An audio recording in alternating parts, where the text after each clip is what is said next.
He leans down and picks his bag up from the floor. I couldn't afford any other dress. You're stepping on my stuff. You growl as you bend down to pick up a jar that rolled from the bag. Well, obviously, I'm going to take the peanut butter. Do you mind? Stop leaving your stuff around for people to trip over. Sorry. Why was it a why was it a peanut? Like, what is this adding to the storyline? Michelle would never. I do miss Michelle. I can't cook. Good. That was rude. You mean? Imani chuckles and takes out 2 granola bars from her back pocket. Want one?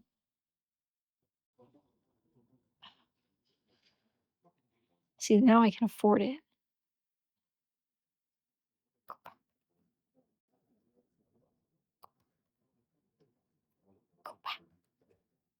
Yeah, you're right. We should just say no. Fine. Anyone else want one? I bet Ben does. Man, oh, no one seems to pay him any attention. Should I go help? Nope. Crap, I should have said yes. Please stand between the 2 tables and can we made accommodations for you? Accommodations for what? What did the granola add to the story? This is so stupid. Ready to start recording? Yes. Welcome, everyone. It's hot out here, but it's about to get hotter. We have a special challenge for you today. Ben, can you tell us more about the background? Thanks, yes. Today you'll be making chocolate chip cookies, which are my favorite, but there's a catch. I'm lactose intolerant.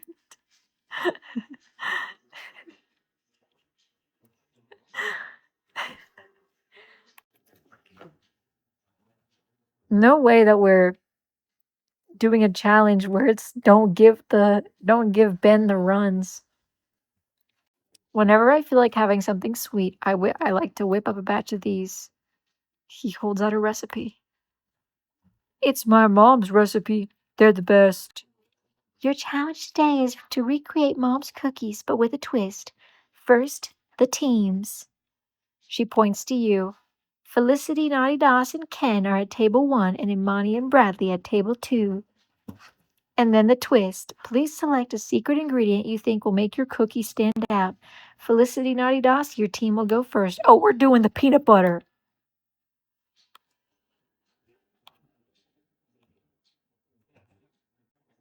We should go with the peanut butter. Raisins. Mint extract. Mini marshmallows. Ew. Ew.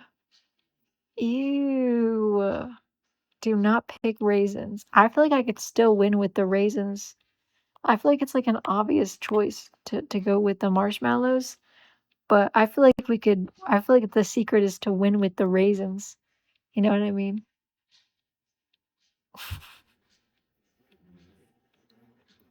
Yeah, we could make s'more cookies, but we could also make raisins. Raisin cookies. I feel like we could win. The essential oil that's peppermint extract. You ding dong. I'm actually allergic to raisins, but we'll go for these. You don't want those. He said he was lactose intolerant, not raisin intolerant. We're going with the raisins. Raisins? That's risky, don't you think? She said to make them stand out. Surprise raisins and chocolate chip cookies? That's funny and memorable. She's so me. Ken gets the bowls and prepares to measure the ingredients.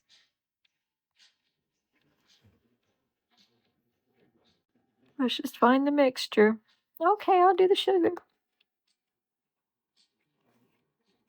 Just then, Imani comes over.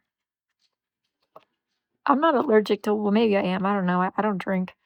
Can we borrow your vanilla extract? Nope. Nope.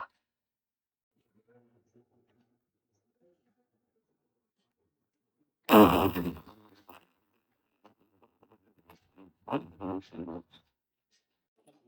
might be an opportunity for someone else to sit with Ben during the challenge. Who told you that? I overheard the showrunner say something, and then there's that thing. She points to the white screen that's been erected further up the beach. You look over. That outline looks a lot like a love seat. I think one of us will be asked to join for a one-on-one. That's true. That would be amazing. I know, right? Anyway, good luck. How come my hair is the only hair that changes? She moves back to the other sides of the set. Ken approaches, scowling after her. What did she want? Gossip.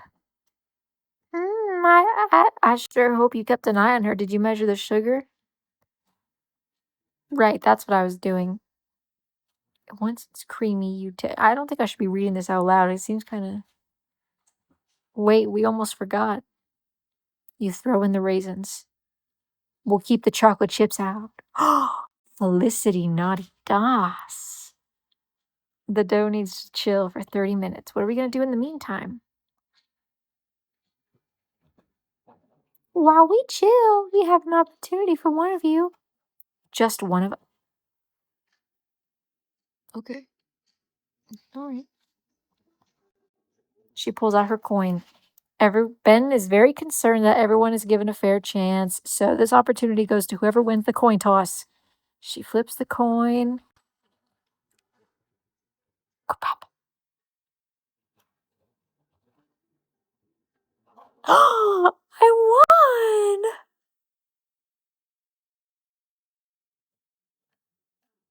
Hey, Felicity Naughty Dolls. Great to see you. He gets up. Ooh, hee hee hee. Great to see you too, Ben. How are you? What are we doing? Getting to know each other. Hopefully. This time I get to ask questions, though. Of course. What would you like to know? He smiles and clears his throat. I'm actually really turned off by the fact that he's lactose intolerant. I probably shouldn't have even tried. I want to know more about you, what your dreams are. Where should I start? Tell me about where you see yourself in 3 years.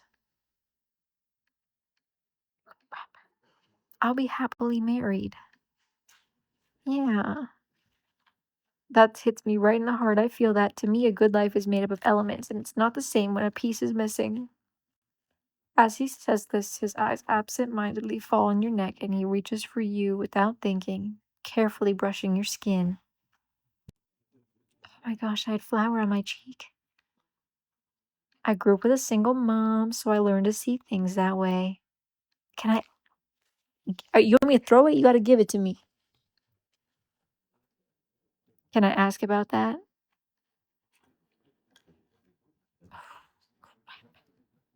I'm not ready to open up. My dad's been out of the picture most of his life. I'm sorry you feel that. To hear that, I hope you feel comfortable enough to share in the meantime. Sorry, tell me sometime. Crap. You glance over at the producer, watching from behind. Give me the toy if you want me to throw it. He keeps trying to half give it to me. You glance over at the producer, watching from behind the camera. He's back already. Let me see. Let me see. Give it to mommy. Give it to mom. Oh. I was wondering, do you want a family? It's a good question to ask on a date. I want a family. I've never really saw myself as a parent. Oh, he's not good for me. Yeah, but a family doesn't have to mean a parent. Are you humping the?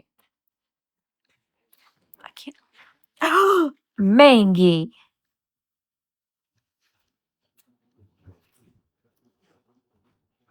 He goes really into the game. Shut up. Milk dough has been shaped into balls. You slide the shaking tray in the oven and check the timer.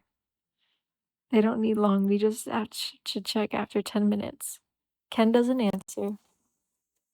busying himself. I couldn't see what he said because Mango tapped the screen. He was humping the game. Great, he's being petty about the one-on-one. Probably because Mango answered for us. After 10 minutes, the oven door. Open the door, yes. They look. Why are the edges so crisp? Did you turn off the oven? No. He ignores you and starts pressing the buttons. It's completely off. What's going on? It was Imani. Crap. What the? We've been sabotaged. Oh, crap. Should have given her my fucking. Is there other options? Is there other options? Is there other options? I can't believe this. It wasn't the raisins. It was the fact that I didn't give her my vanilla extract. And she didn't get the one-on-one, so she got jealous and she unplugged my oven.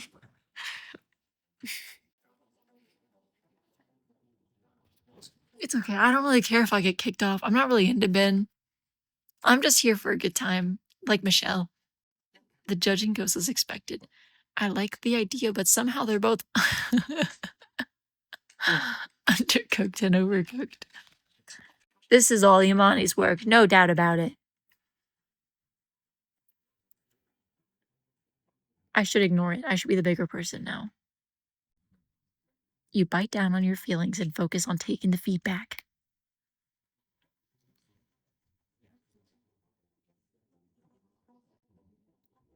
The showrunner yells, okay. Look, guys, here, have one of ours. See if you can guess the secret ingredient. I bet it was the peanut butter that Bradley had me tripping over. I am gonna tell you. You like to blame luck, but I don't think it had anything to do with this. You take a cookie. Ken does too, begrudgingly. What do you mean? He throws his hands up dramatically. Really? You're gonna make us say it? Wait a minute. Oh, Ken! It has nuts. I'm allergic to nuts. No! Give him the med kit. Out of my way. What does security have to do with this? He races up to Ken, opens up the bag, pulling out an orange pen. Hold him! This is so stupid. Without waiting for anyone to respond, he pushes the patient down while Ken gestures wildly and shakes his head in protest. No! Wait! What is it now? Is he scared? I need antihistamines, not an. This is so stupid. What? Pills! He needs pills! You dig through the bag and find the box. It's clearly labeled Ken Emergency. Jesus Christ, I didn't even eat the thing! He takes the pills you hand him and he swallows them quickly. Way to overreact. You were screaming! Ken ignores him and turns to the showrunner instead. Look at my hand. This will take at least a day to look normal again. I'm as shocked as you are. I assure you, your safety is the utmost important to us. I have no idea how this happened. You are acutely aware of the fact that none of the camera operators have left their position. They're still recording. Unbelievable. Ken, you scared us. I'm so glad it's not more serious. I promise you we'll get to the bottom of this. Somehow I very much doubt that. You look at between the people gathered on the set. One of them is responsible. You have a feeling the answer's right in front of you. I could help solve this. I could win some goodwill. Yeah, 'cause it was the fucking peanut butter. Everyone turns to you. Yes. I hope it is not going to cost anything. to tell them about the peanut. It's Bradley. He's the one who has the fucking peanut butter. I'm not an idiot.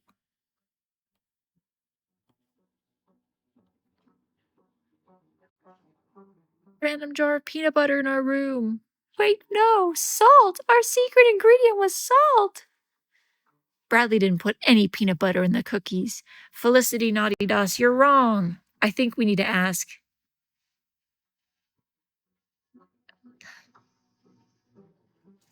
Head of security, because he's the one doing the bag checks, I think. I don't fucking know. You're unusually hands-on today. How come? The burly man looks from one side to the other. No reason. Oh, God. I like cookies. Our head of security is beyond suspicion. He was on site to keep onlookers away. I vouch for him personally. Oh, crap. I was. Oh, Evan, no. Somebody probably mixed up the ingredients. Great. If Ken wasn't already the favorite, he sure is now.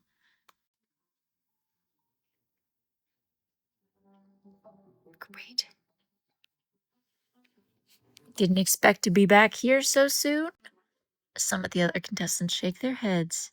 The host grins and turns to the camera. We're here tonight because we have a special announcement. Oh, God. Hi, everyone. Oh, ew. Hey, everyone. What's that outfit for? I've been given the opportunity to take you somewhere very special to me. A place I like to call my home away from home. You'll need to pack your bags because we're flying out tonight. Next stop, Hawaii.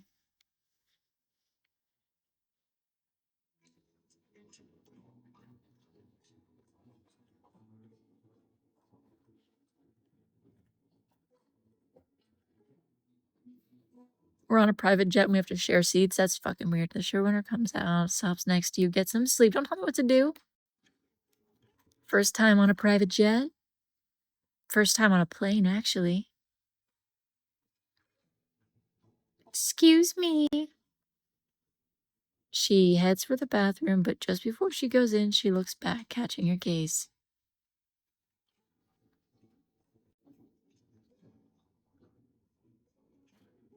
She plays hard. She plays dirty. Evan chuckles. But it makes for good television. The thick curtains ahead of you move. The host leans out, looking at Evan.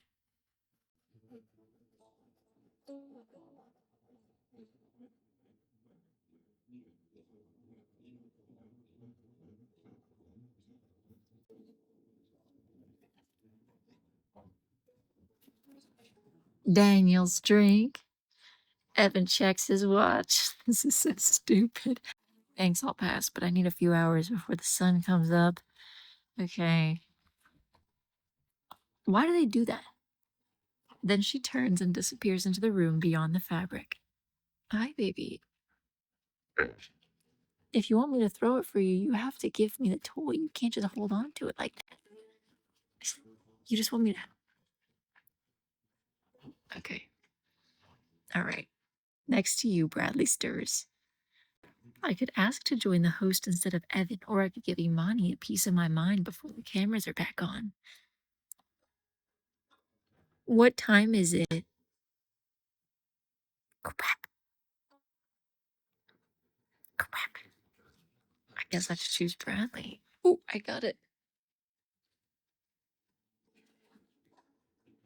He stretches out and yawns, looking out the window. I love flying, don't you? I don't want to talk to Bradley. It's my first. We know it's your first time on the plane. Can we just go to Hawaii? He unfastens his seatbelt and stands, shuffling out into the aisle. Get in. Get in where? Take the window seat. He looks expectantly at you and then nods his head. Come on. Oh, Bradley. Yes, that's so nice of you. Very kind. I have to win him back over because of the peanut butter thing. I blamed him for it. You climb into the seat and fasten your seatbelt while he settles into your seat and reclines it. Thank you. That's okay. It's your first time on a plane. You have to sit by the window so you can see everything. That was very, I don't know, chivalrous of you. I'll be your knight in shining armor if you let me. Oh, what a sweet man. He smiles flirtatiously. Maybe I will. I'm not interested in any of these people. I might be into Bradley. Maybe, yeah. Yeah, maybe a little bit. I like those pecs. Why did I say that? He's gonna think I'm here for the wrong reasons. When you eventually risk a glance, he clears his throat. I guess we should get some sleep. Oh, yeah. Good night. He's my roommate. I guess we're plane mates too. Oh.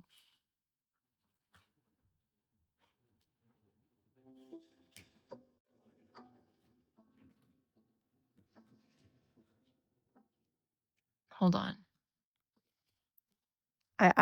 It's been a few days. I think we could now do another round of Trump or Monkey. Trump or Monkey. This is a tough game.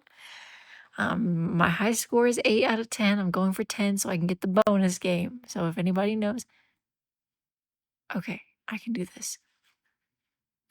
Anybody? I'm thinking that's clearly a hairline. That does not look like a monkey to me. I'm getting, I think that's Trump. Come on. Yes! Yes! I did do tremendous. Next. This is where it gets tough. Oh, I hate this game. It's impossible, really. It's really impossible. It's really more of a luck thing. I think it's Trump again. Yeah. Damn it! They'll always get you. I think this one's a monkey. I'm just getting monkey. Yeah. He's so cute. Oh, this game is terrible. Oh God. Well, I think it's a monkey for sure. He's. Damn it! That's got to be Trump. Yeah, that's what I'm saying. It's just you just never know. There's just so many pictures out there. That looks like a Trump hairline for sure. Yeah, that's what I'm talking about. Now that I think that's a monkey. It's just damn it. Someday I'll win. Oh, sorry about that. Sorry about this. They won't let us keep playing Trump. I guess there's a time limit on the Trump or monkey.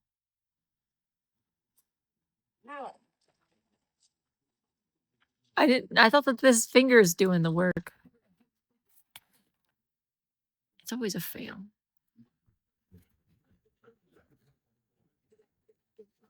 He doesn't play about his butt scratches. Yeah, I'm gonna go with Trump. Mm-hmm. What is that? Onion rings? I'm gonna go with Trump again too. Yup. Best thing is I'm not gonna be able to play the awesome. That's gotta be a monkey.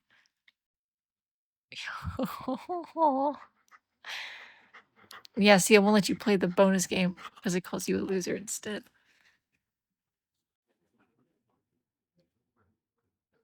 I don't know if he ever had a buzz cut. He's always had that slick back as long as I've been alive, at least, I think. I don't know. First time I saw him, I think I was like 10. Okay, thank God. I can do this. Oh.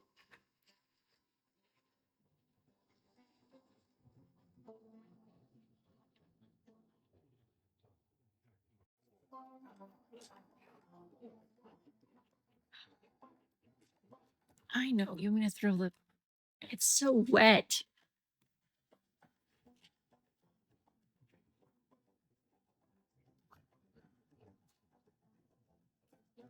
What happened to Daphne Dubois?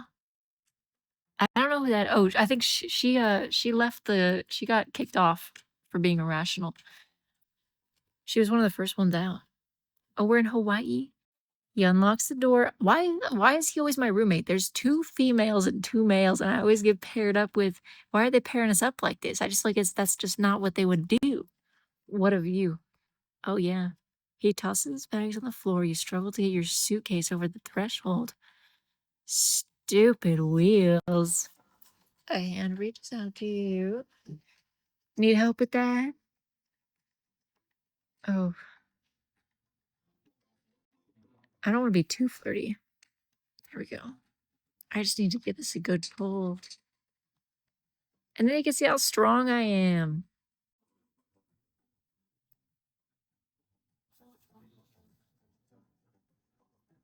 Why did he say that? You grab a strand of hair from your forehead, slight perspiration breaking out on your skin. Yeah, oh, of course. So there's a double bed. Okay, here we go. And a guest bed. Hold up. Here we go. Sorry, I didn't see you. We only just got the keys. We haven't unpacked yet. And about the beds. Yeah, there'll be plenty of time for that. Right now, you need to get into your swimsuits and come down to the beach. Am I going to be back in my mermaid scales?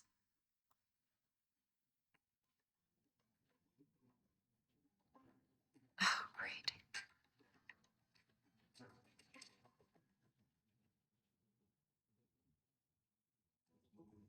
Am I going to be mermaid scales with the slick back again? Oh, no, they gave me a new bathing suit. Hold on.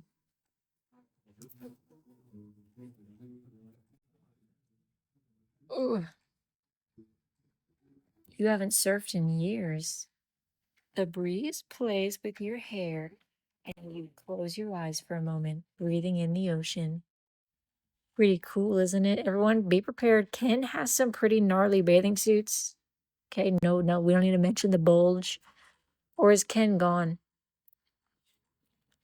I wouldn't have guessed about your connection to Hawaii. How did that happen? When I was a kid, my dad would take my sisters and me with him to survey locations for new hotels. We went to Hawaii a few times, and I just felt an instant connection. As I got older, I became more aware of the culture and the history of the islands.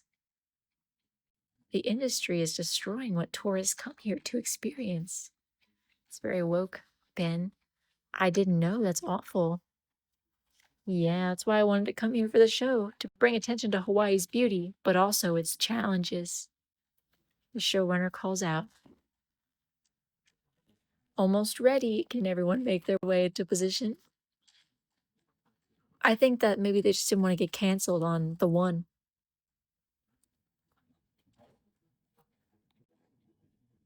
What's the challenge, surfing? He smiles knowingly, but doesn't get the chance to respond. Ben, come on, I need you over here, come on. Is that a hair on your screen? Yeah, that's Minky. Actually, no, that's Sadie's. Yep, there's Ken's bathing suit. I'm telling you, he likes to keep it cheeky. I'm sorry, it's my kitty witty boo bear. You look back over your shoulder at Ben. He's such a sweetheart, and I think he really likes me. Ben is a catch. In person, he's attractive, personable, and kind, and yet... Yeah, I'm not really into him. No, don't dwell. Don't limit yourself until you reach that crossroad. I don't like confident women. She's mean. She's been mean to me. The host has arrived. You steal a glance over your shoulder. I need to talk to her too. My hand is fine, by the way. Oh, he is so passive aggressive. Fine. Are you sure? Are you sure? Yes, I got +1. I'm feeling nicer today than I was yesterday. Well, that's nice of you to say, but thankfully I have it under control. I'm the one who got him the life-saving pills. You got a free heart piece for your trouble. No need to guilt trip the rest of us. Oh, you're so sweet. I earned that piece. That production assistant could have seriously injured me. Listen.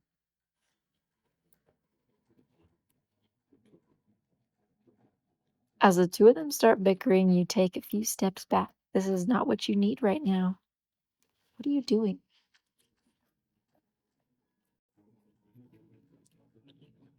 It's like he's grooming the toy. You know, when they like check for ticks on other dogs, they do that little thing with their tiny teeth. So he does with his toy. As the two of them start bickering, you take a few steps back. This is not what you. He's so sweet. This is not what you need right now. In the shade, the host is reading her notes. I need to get some input for this challenge before it's too late. She said she would help me. You glance over at the other contestants. Only Bradley notices you walking away again. Oh, Bradley's got the full suit. When you're close, she looks up from her notes. What do you want? You lower your voice. I thought maybe we could discuss. Please don't approach me like this. The last thing I need is a bunch of rumors flying around. At least tell me what the producers will look for today. Please, something, anything.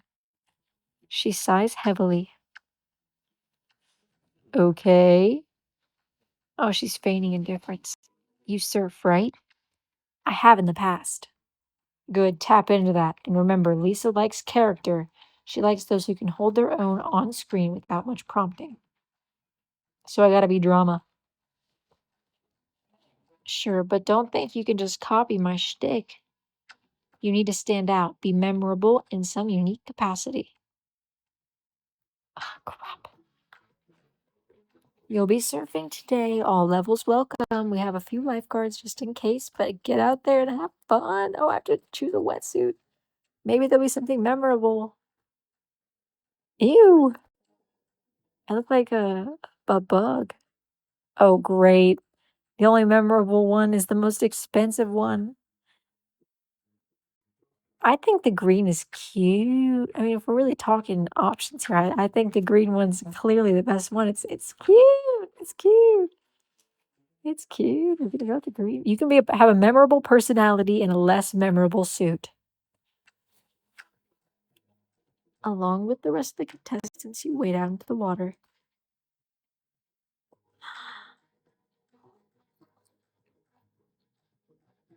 He looks like Iron Man. Ben, you gotta help me. I've never done this before. Oh, yes, Mango says goodnight too. So cute. You're so cute. Yes. Oh, yes. Ben struggles helplessly with his board. Ben smiles and nods. Of course, I know a few tricks to get you started. He waves.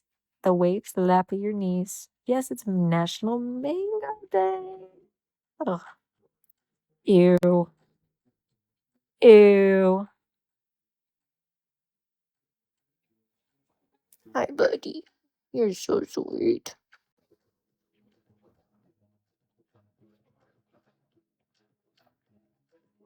I'm gonna go with confident woman this time. Hey, wait up.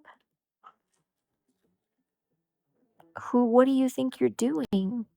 She glances over at Ben. Kenneth swooped in to take his full attention. Now look at what you've done. Her wetsuit is not memorable. What about it? You're something else. Sometimes I wonder if you're more calculating than I am. Probably I don't like to lose. Neither do I. What is the point of this? Do you know how to surf? Not real. Oh, I'm supposed to help her how to surf. Great. Okay. Yeah, okay. This is so ridiculous. I would never have accepted helping her to surf. At least she doesn't look like a pickle like some people. It's like riding. Wait, what happened to my hair? What happened to my hair? What don't I see? You might have been hidden behind some coffee. But once you get going, people are drawn to you, and you don't seem to realize the pull you have. You stare at her as you try to absorb her words. Thanks for the lesson. I think I know what to do out there. Wait. Oh, she left.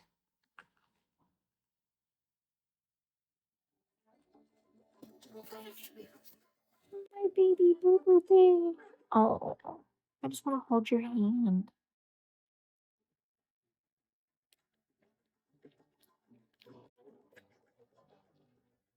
Aw. You start to move out, but the further you get, the less confident you feel. Keep it together. You got this. You glide up the wall of water ahead of you. The other surfers seem to hesitate. Ride the wave.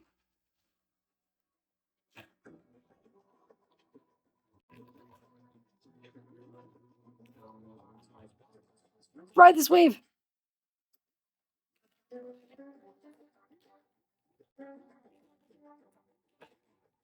I'm nailing it. The thrill of it makes you reach out and touch your head above your head. Water above your head. It slows you down. The crash of the wave is behind you. I'm gonna get pulled under. I need to turn the board. Oh, flip.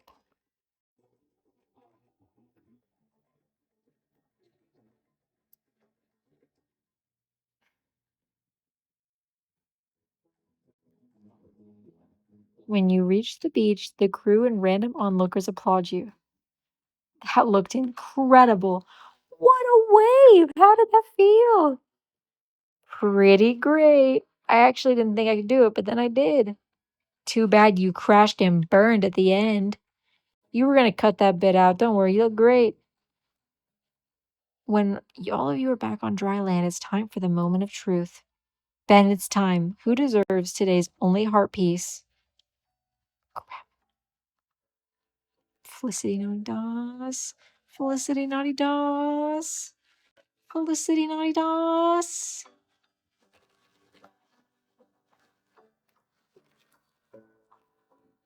I know you're never gonna be. You rose to the occasion. I can only admire that.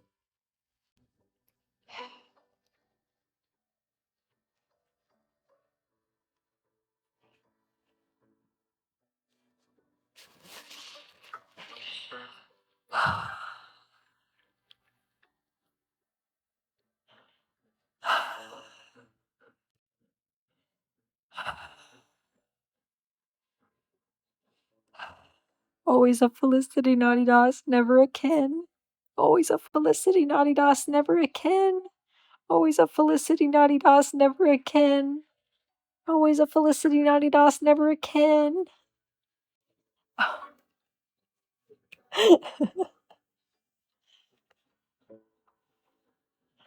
You look at her expectantly.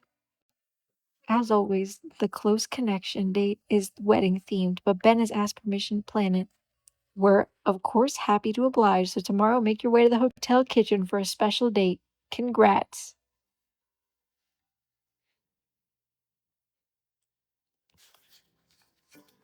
As soon as you get back to your hut, you turn to Bradley.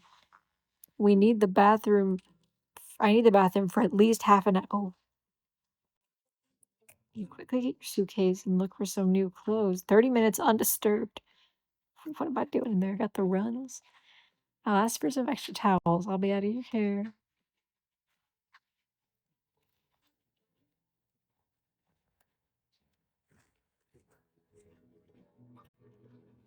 Closing the door. Hey! Closing the door behind you, you exhale deeply and lean up against your sink, staring into your own face. That close connection. I've always loved this part. Always a Felicity Naughty Doss, never a Ken. You turn on the tap and splash some cold water on your face. This whole process has made me feel that love is complicated. So true. As much as I hate to admit it, love is hard. That's what my parents told me today. I called them on the phone. You turn around and look at the bundle of clothing you tossed on the ground. I need to get ready for tonight. Evan said there's a big dinner event to film before we're done for the day. The long ew. Oh great. Oh great. Oh great. I actually did tell my parents about this. I said that's what I'm gonna go do. And then my mom gave me her password to go watch trash television, even though I don't like watching TV. Later that banquet, evening at the oh, my baby, you're my sweet boy. Alongside Kenny, Monty, and Bradley, you arrive at the dinner location, beautifully positioned at the beach. They brought in extras? I'd assume it's the guests from the hotel, don't you think? You scan the other tables. A few people turn around to look at the cameras moving around the edge of the dining area, while some of the older patrons stare openly at you and the group. When the host appears on stage, however, the guests become more animated, pointed, and whispering. Of course, we're nobodies. She's the celebrity. Without being prompted, some start to clap, anticipating a show. A few of the waitstaff direct your small group to sit down near the front. I just love you so much. You're my baby. You're my sweet boy. Mommy loves you. I'll get you a birthday gift.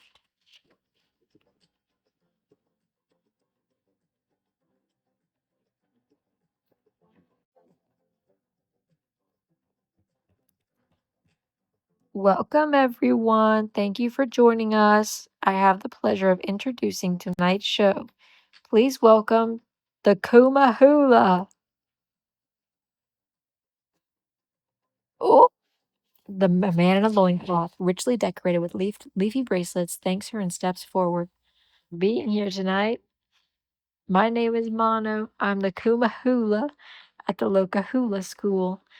Local hula school. My wife and I teach current and future generations of Hawaiians the proud and vibrant art of hula. A small group of men in similar outfits prepare to join him on stage.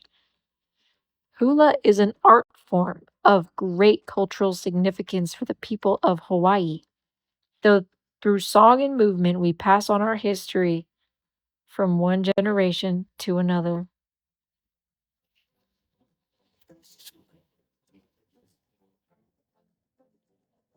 Oh, he can kuma in my hula. Hola, do you hula? Sorry about my knees. Do you like them? The other men line up around him on the stage. Tonight we will perform the hula kahiko, and later my wife will show you the hula. Oh, I'm sorry.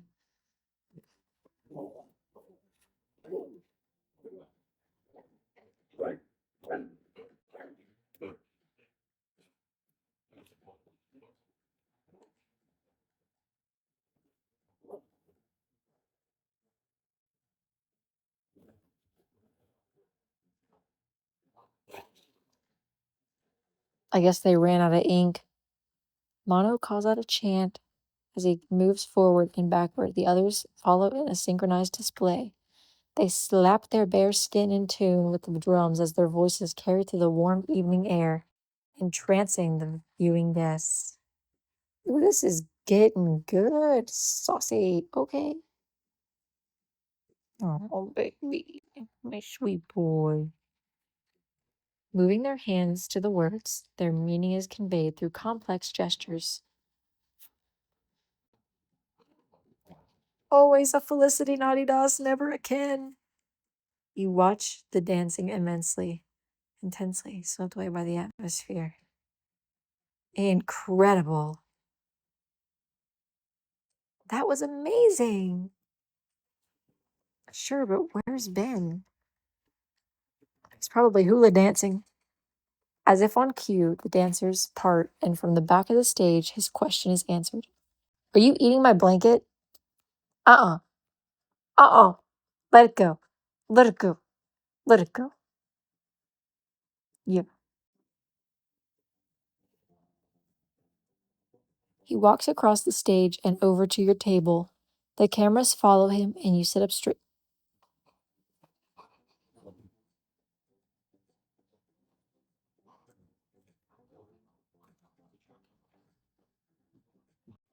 Uh-uh. No. Mango.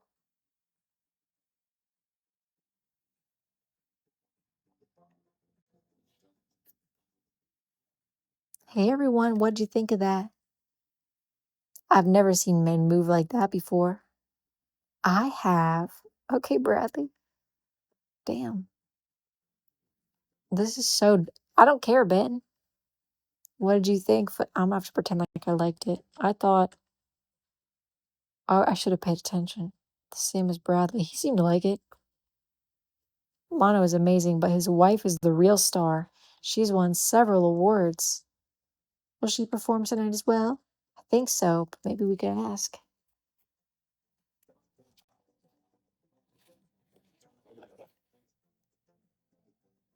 Thank you for the performance. The new troupe is very talented. Thank you. We have high hopes for this year's Merry Monarch Festival. Oh, it went away too fast. Is it okay for me to ask a question? What would you like to know? How long does it take to? Oh, I guess it would be better to ask if you could teach me. That shows more curiosity. My wife is better at giving introductory courses, and modern hula is probably more suitable than what I teach. The fundamentals may seem simple, but you need to think about all parts of the body at once. A short, beautiful woman joins him. He puts his arm around her. Oh, that's not what I was expecting. Aloha. Will we be seeing some of your performance tonight? Of course. I might even ask some of the audience members to join me on stage, so if you wish to try it out, be sure to let me know. I would love to join her. You notice Ben's face light up at this. Maybe this is a challenge as well. Me too. Imani leans back from her chair. You don't want to join? I don't know if it's a good idea. I might embarrass myself. I know a lot of ballroom dancing. I'll join you guys.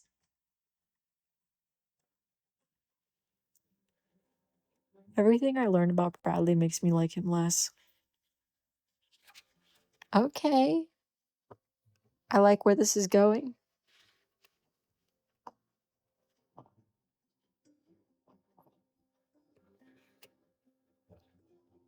Who's behind the decorations? Imani? Oh, you scared me. She backs into a large potted plant and tries her best to look unconcerned. Can I help you?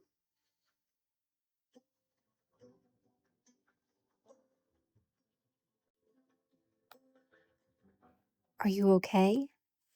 She presses her arm into her side, looking right and left. I'm fine. Just hanging out with the palm trees. Maybe I'm a plant mom. You don't know. Is there something wrong with your dress? Aw. Oh. A smile spreads across your face. The impenetrable Imani with a aw. Did the zipper break? It's just stuck. Aw. That's unfortunate. I have to be as neutral as possible.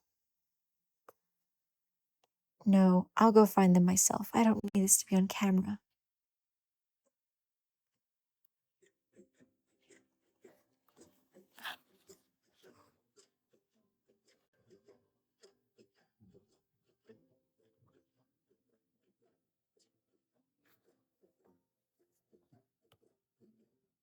Ladies and gentlemen, please welcome on stage the contestants of the one. Oh my gosh, yes.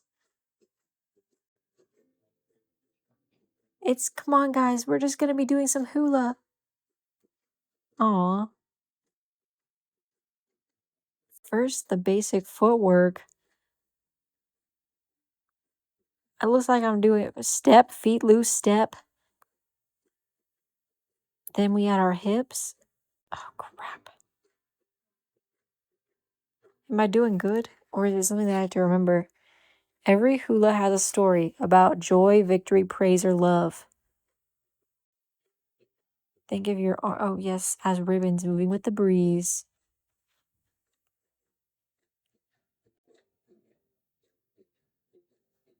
My hands are ribbons. Yes. Oh, I got some charisma. Woo! You feel confident in your hands imitating Kaya's tempo and flow. Soon the music stops and Kaya makes a concluding gesture. That was amazing. You look at Ben standing next to the stage, smiling from ear to ear. The audience claps and whistles. Yes! Please accept this lei as a token of my appreciation. You all did very well. I hope you enjoyed taking part in our traditions.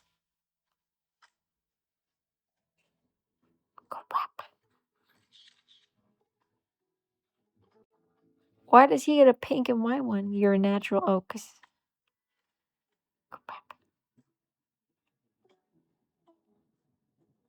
Well, all right. Thank you. Have an amazing night. I'll see you tomorrow. Was that it for our time with Ben today? I'm not in the mood for sleeping just yet.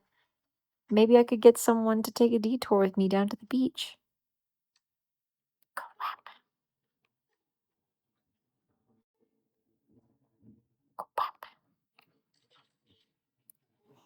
Are we gonna kiss again?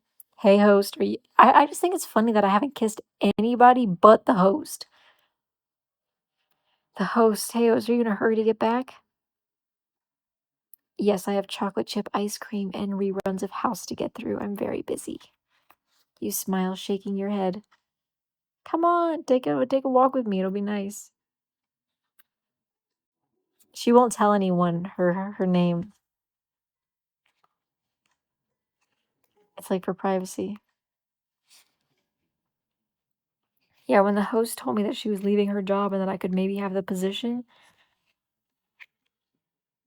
for some reason my character kissed her. You walk down to the shore, the moonlit ocean moving majestically into the darkness. Take off your shoes. This is getting weird.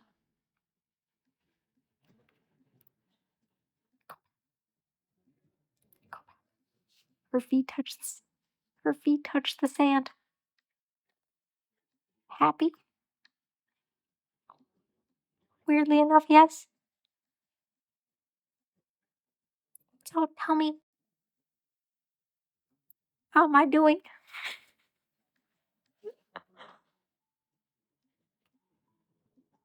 There's still some kinks to be worked out, but overall you're tipped to be one of the favorites. The camera loves you. You nod, but on the inside, you're just about to burst with pride and joy. That's really nice to hear. And you, what about you? She spots another stone and picks it up, delaying her response. Then she sighs. We already kissed. I think it was a cheeky though.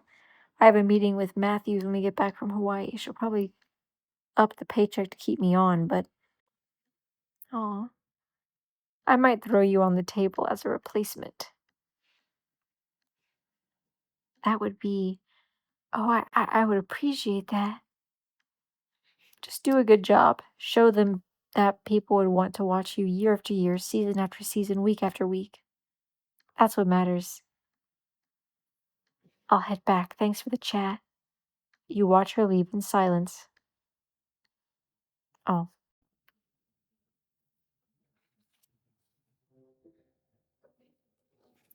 Mangy. Mango. You're making me feel alone and abandoned, and that's not your. Hey, where are you? I have a headache. It's not good.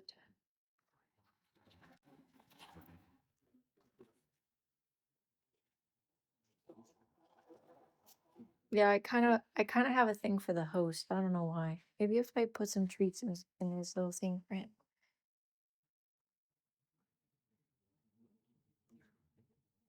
Sorry, there's literally an ear on my table. Don't mind that. No, I don't need an ibuprofen. It's not like that.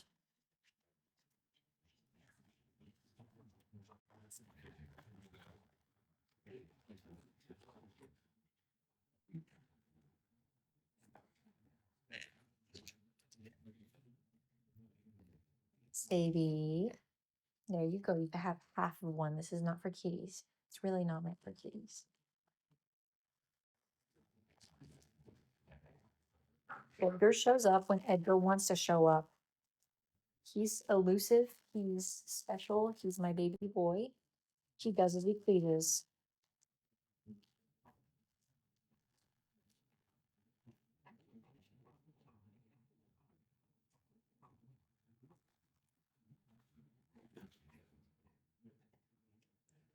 Sit. There you go. Yes. Go for it. There you go. Edgar might be in Eddie Betty Boo Boo Boo. He also might be table no. Sometimes he likes to go in the cat room. That's what I call it, but no. He's not in there. Hey, what the hell? Wait, what is that? Hold on. What is this?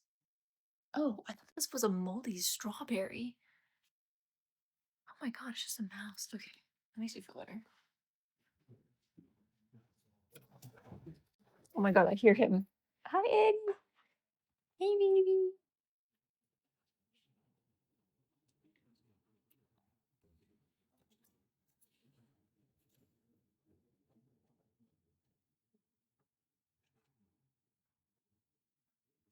I don't know. I don't know where a moldy strawberry would come from, but I didn't recognize the toy, so I had to. And he needs more water. I have to be a good mother. I don't want to be. I mean, I do want to be, but like I don't feel like it. But I have to be. Oh, I should dump that. There we go. Here, hold on.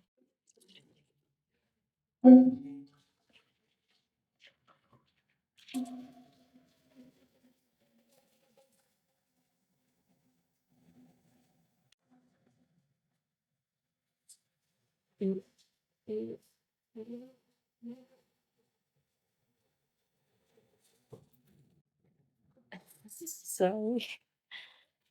Sorry about that.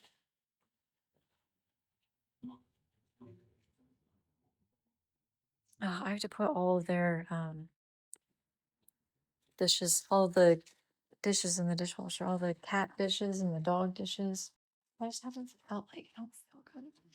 I'm not talking about the ear on my table. Leave me alone.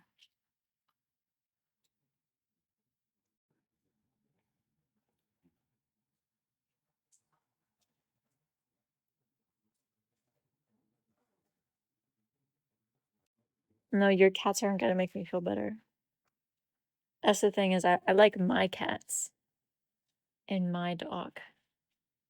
But I don't really have the energy most of the time to talk to people like directly.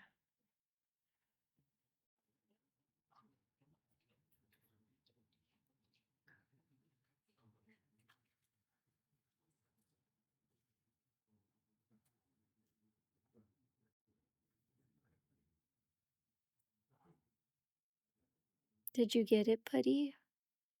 Did you get all the treats? I accidentally overfed him.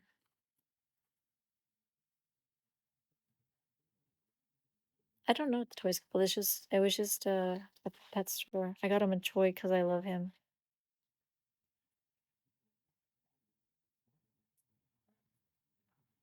I think he's disappointed because he doesn't have any more treats in there. That makes me really sad.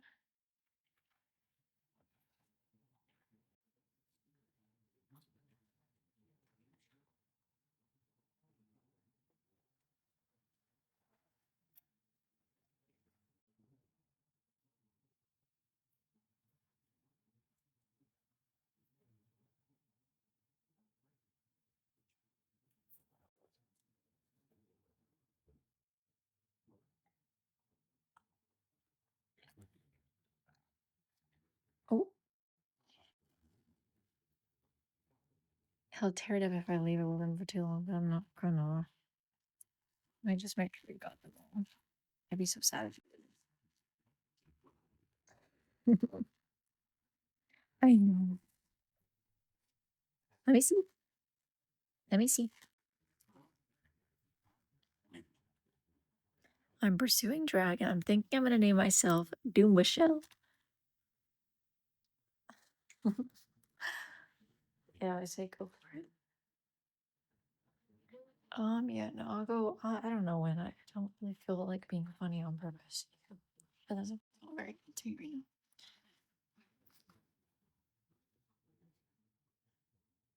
I don't have any creativity. Come here. Do you want your snake?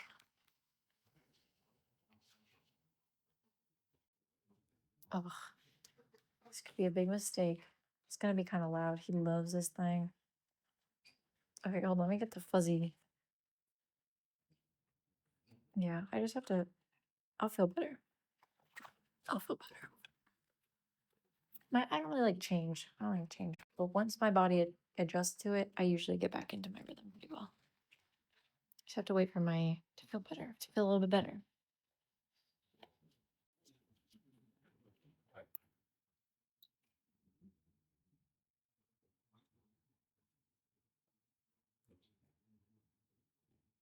Everyone keeps getting mad at me, reasonably so.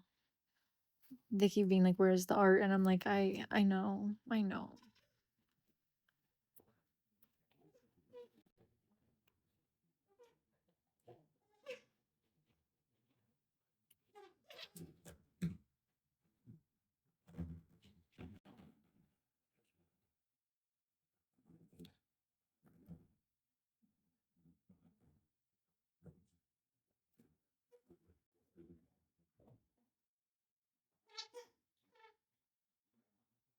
Well, I do owe them the art because they paid me to make it. I mean, I'm open to giving out a refund. I don't really care.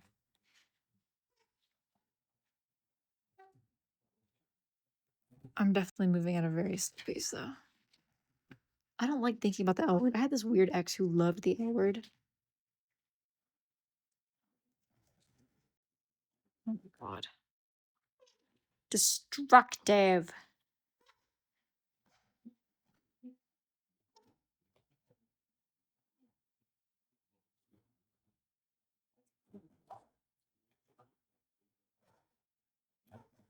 You're showing off your worst sides.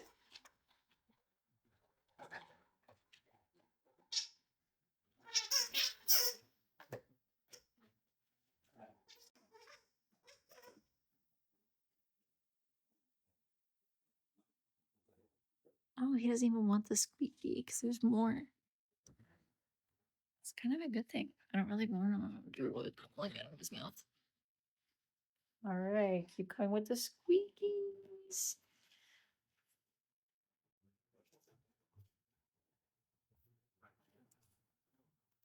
It's your squeaker.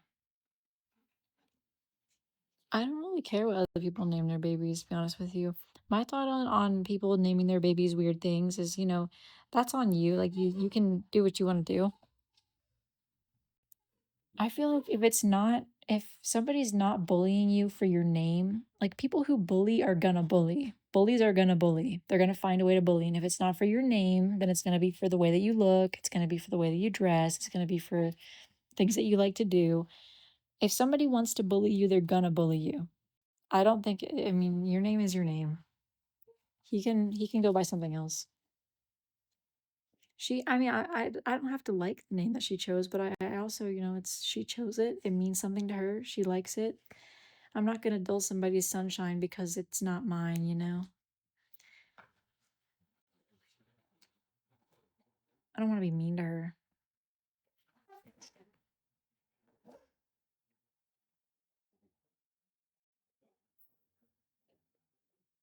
I think she's gonna get enough hate for it as it is. I don't really need to participate in it. I don't have any like strong feelings about it. I don't get strong feelings about many things, to be honest with you. It's not, I mean, I'm not surprised. She likes eclectic things. By that point, I'm sure everybody's gonna have a weird name.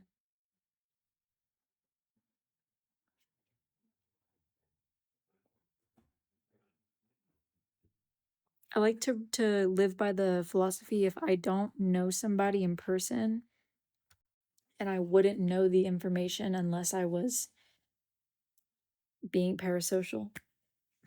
and I don't have an opinion on it. It's not my I don't know. I don't really care. Although I do, however, I did break that rule today when I found out about Jimmy and Timmy against my will. I did not want to know about that. I was trying to like because I have to use this app to be able to connect to my other account to get to work, like do some work, and I was trying to do something and it just popped up. I have been really trying to stay off. I haven't really been on very much. But who are I'm not I don't think you want to know. You can look it up if but be warned it's not appropriate. It's disgusting. It's Jojo Siwa's nickname for Chris Hughes's little friends.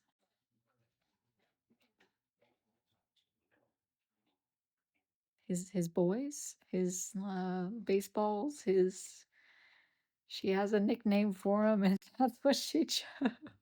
Jimmy and Timmy. I was like, this is the last thing I need right now.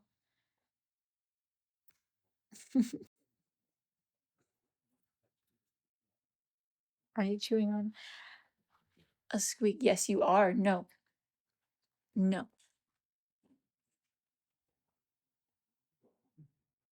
That's not how it works. Get your spit out. Oh, it's a very crisp 78 degrees in my home. Don't worry, we'll turn on the air conditioning. Get it down to 70. I don't want it that cold. I really don't. I really don't. I'll do 76. I get so cold. There you go, baby.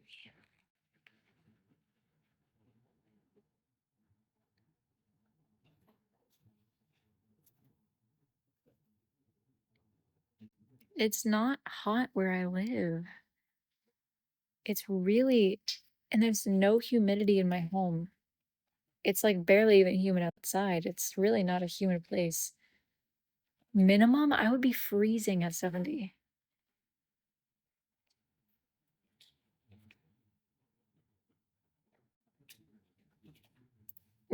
Whenever there's people here, I do keep it lower because like obviously it's warmer with other people's body temperature. Like yesterday, I was giving my friend a huggy poo because I needed one, a very long huggy poo because I was so sad. And I definitely had to turn up, make sure that the heat was turned down. It was preparation for huggy poo temperature. Now, when I'm sleeping, I do keep it colder because the cats like to sleep with me.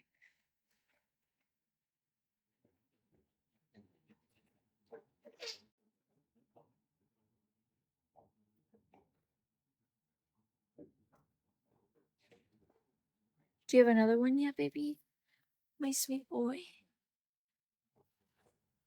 I'm going through a season of change. My life is going through. I'm in my what's it called? My chrysalis.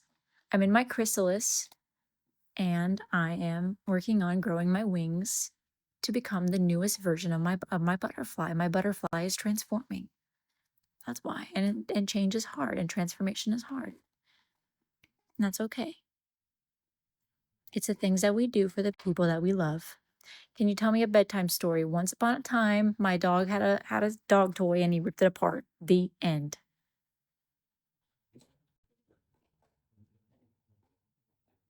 I'm 25. I'm 25. That's the thing is my prefrontal cortex is developed. And so my brain is like, okay, you actually have to address your issues. You can't just claw at the walls. You have to address your issues. So I don't really see a therapist, but I reconnected with my old therapist. I made an appointment last week. I had one last week. I'm making one this week. It's probably not going to be forever. I would like for it to be like we have a goal, and when we meet that goal, maybe we stop seeing each other, have like check-ins. I don't really like therapy like as a every week thing. I find that to be overwhelming. for the way that I process. But for right now, it's going to be every week for a little while. No, I'm telling you, it was like right at the end of 24 and like the first few months of 25. I just became, I became, you're so cute. I became an adult. Let me see. Let me see. Let me see. Let me see. Can I see that? Off. I try to be sweet, but it's just gotta be firm. It's okay. You didn't do anything wrong.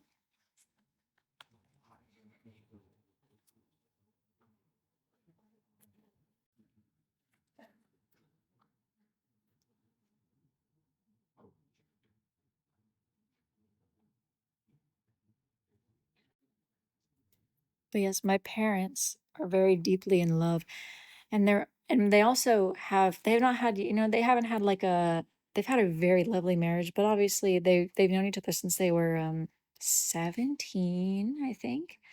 So that's a very long time, and they're in their 50s now.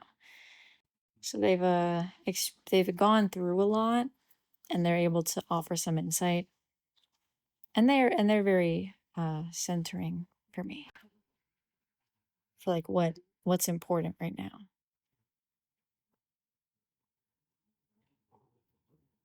They really are a power couple. My dad, he was like, yeah, I'm not even the same person I was 5 years ago, and I'm like, yeah, I know you're far more emotionally available.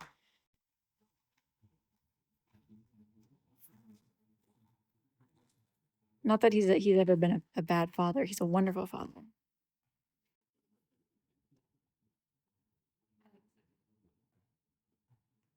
I don't think that they were high school sweethearts. I don't know. They went to the same high school. My my mom's sister was trying to get her to set her up with my dad because my mom and my dad were friends, but then it ended up not.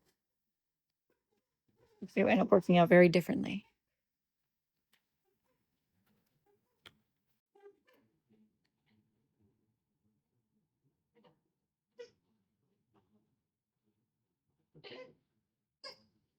My favorite color is orange.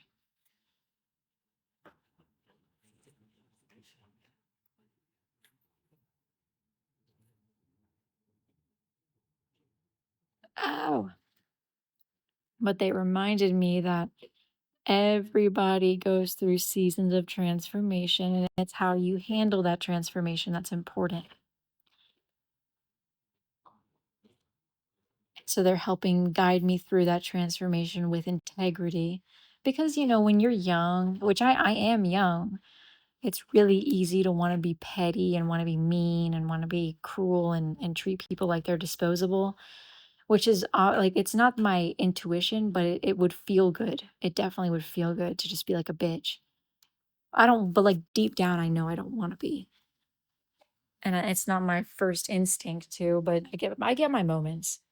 So they're helping guide me through my season of transformation with integrity. Okay, that's what I need. I need grounding and integrity. It is very easy to be mean. It is a very difficult choice to be kind and compassionate and considerate. And it's an intentional choice that you have to make. I don't like, it doesn't always feel good. It doesn't have the same serotonin effects. But it's a huge thing for me. I really, my biggest gripe in life is the way that we treat people like they're disposable, because you can't treat people like they're disposable. Everything is built. Every relationship you've ever had, every friendship, every connection you ever had in your entire life, even with your coworkers, it's built. It's built. You have to build. And it's really easy to forget that and to just treat it like, oh, well, I could just start over with someone else. Yeah, well, you're going to end up in the same fucking place if you don't do anything different.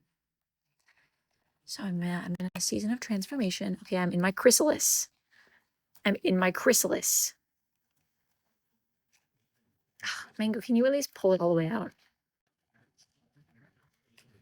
But it's painful to be in your chrysalis. It doesn't feel good. It feels more comfortable to be your little butterfly, to stay the same little teeny tiny butterfly, but I'm ready to be a bigger butterfly, apparently. Life will test you, and nobody has the answers. Nobody has the answers, but you can just do your darn to flip flop and best and hope for the best. I don't know how many squeakers are left. This man's gonna find every last darn toot and flip flop in one. I don't know. I have my puppy. My puppy makes me feel not very lonely. Oh, life's gonna test you every fucking day. It's really scary, but you gotta do it.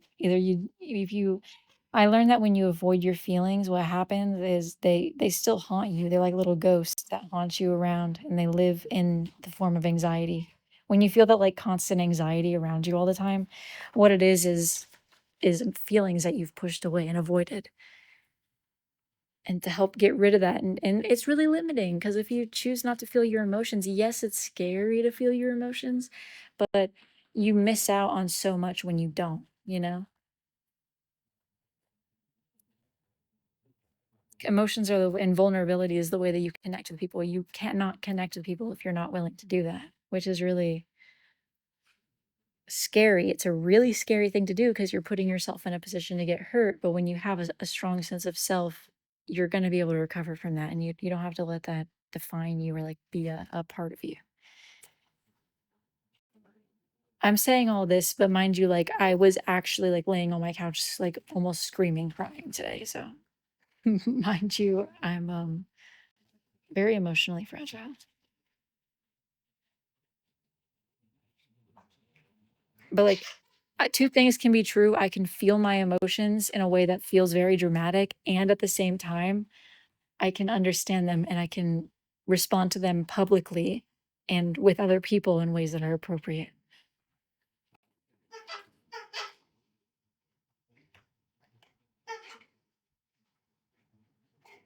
No, I don't believe in astrology. You said that you had got diagnosed with OCD, and I do have OCD. And astrology and tarot are two things that I don't get into because that kind of stuff really does like mess with my OCD. It's like those like little sounds and things. Now I believe in the way of the universe in like a literal sense, not in like a broad, spiritual sense, but I don't do astrology and I do not do tarot. Somebody, because then it's like I used to when I was like really deep in my OCD, I used to believe anything a magic 8 ball would tell me, which is so stupid. It's like a little magic 8 ball. What is that going to tell me about anything? I always tell myself there is not little people puppeteering us in the sky. That's not true. It's just not true. You make choices that affect your outcomes. And you can't affect other people's outcomes with astrology. It's just you can't control people. No, no, no, no, no, no, no. I don't do that stuff. But I do like to laugh every now and again about astrology. When people are like, I like to tell people, "Oh, that's so Virgo of you. That's so," even though I don't mean it. I mean that with a grain. Take it with a grain of salt. Ugh. My dog is a Leo. He's born on August 9th. I had an ex who was obsessed with astrology too. They would always do tarot readings for people. They were weird. And I have to get Mango a birthday gift. I'm thinking, well, I don't know if I'm actually gonna get him a gift because I got him some new toys the other day and I got him his bed. So I think I might just get him more cookies. I got him dog cookies last year and I got him a bunch of toys. It was his first birthday. So it was a big deal. But I don't think I want to like do all that.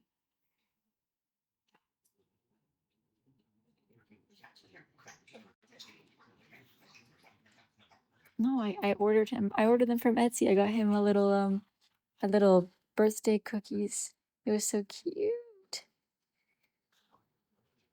He's my baby. Now, I'm not saying that his second birthday isn't just as special, but Last year, I came out to be pretty expensive, so I think it would be better to just keep it modest. I'm trying to be more fiscally responsible, especially now that my business finances are completely separate from my personal finances.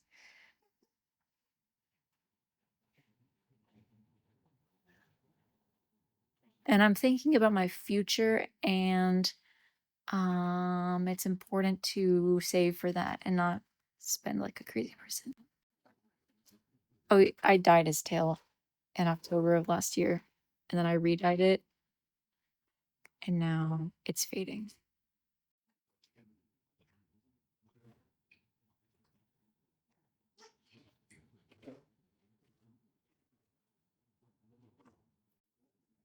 That's my baby, though. He's so big. He's 90 pounds. It's only because I've seen stories of people getting the wrong dog back, and I know my dog. I really do. But because he's also a service animal, that kind of makes him more valuable as well. So if like somebody wanted to steal my dog, which happens, unfortunately, it makes it harder for them to steal him because he has something really distinctive about him. So like if I were to pass out or something and he needed to go off somewhere and someone tried to steal him, I know my dog. I can say that's my dog. Don't touch him.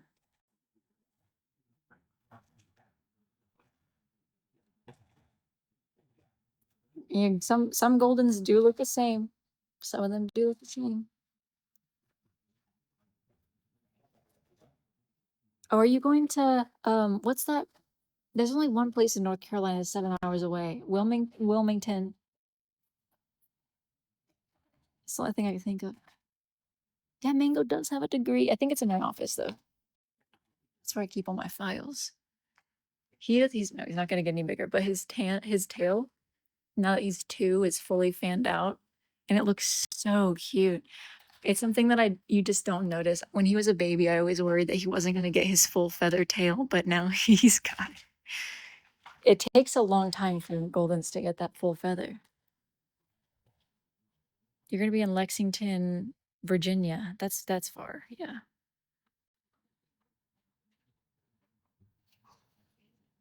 I love the feather tail.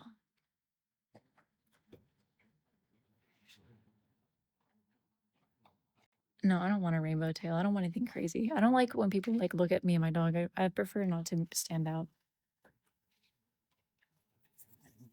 It makes me feel weird. Like, why are you looking at us? It's also like when you have a service animal, people are already staring at you, and so I try to minimize that as much as possible. He does deep pressure. He can pick things up for me just because like it's really dizzying sometimes for me to like lean over and pick something up and then like get back up. I will like fully feel so dizzy. He used to do more, but I'm actually recovering from what he was originally for. He was a cardiac alert dog, but within 4 weeks, I should have a fully. I don't have POTS, no. I have arrhythmia or something like that, hyperrhythmia. My heartbeat is really fast, like crazy fast. But I had a small procedure. Well, oh, I'm definitely downplaying it. It was a somewhat it wasn't like a crazy it was like a minor procedure last Sunday or Saturday, something like that, last weekend. I can't really remember. And then I have a little bit of physical therapy and to work my heart rate back up to normal. And then I should be all good. It was Sunday. Oh, yeah. It feels like forever ago. But it was like, and I keep like treating my body like I didn't just like fully have a procedure on my heart. But it should be all good. They said that people my age, after this particular procedure, usually make in like 100% recovery and don't have any further issues. Let me see. I think it was called an ablation or something like that. I don't know. Basically, they like shock your heart rate back into. They can do it chemically through pills, which I've tried before. It was not really working for me. Or they can do it through, like, just like physically shocking you with a. I'm not going to go into too much detail about how that goes, but you can look it up if you want.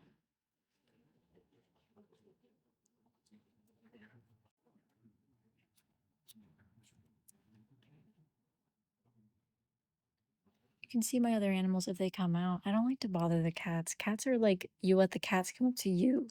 You go up to the dog, though, you know?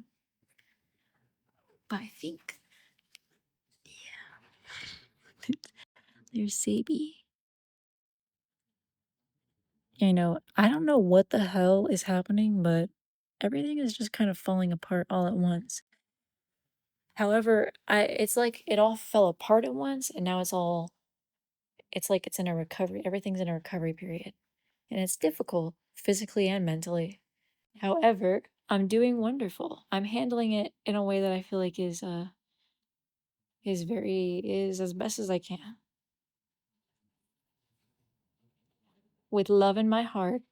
That's what my tattoo means. Where is it? This one that I have to be really careful not to show all the time.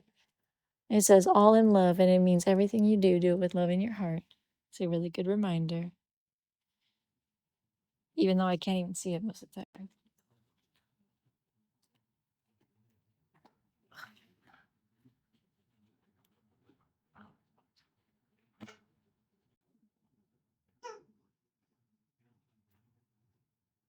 Are you gonna get the last of them, Mr. Sir?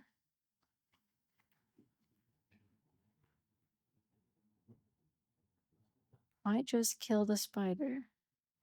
Honestly, I would too. I've been noticing some spiders in my office, and I was trying to figure out why, because I don't bring food in the office. Like, that's like a no. That is a hard no. Because if I do, I'm not going to bring it out. That happened once. And ever since the potato incident. But I've been killing them. I think they're in there because of the wood. But you know what they say? If you see a spider, it's because you changed your routine. They say that they know your routine and they only come out when they know you're gone. And if you see a spider, it means that you changed your routine. But every time people say that, like they'll make videos about it. It's like a common thing. They like make videos about that for views. And so what I always say is, but what if it's their first day? Like what if it's the spider's first day in on the job, and it cracks me up. And one time someone blocked me for saying that. Like the creator blocked me for saying, what if it's the spider's first day?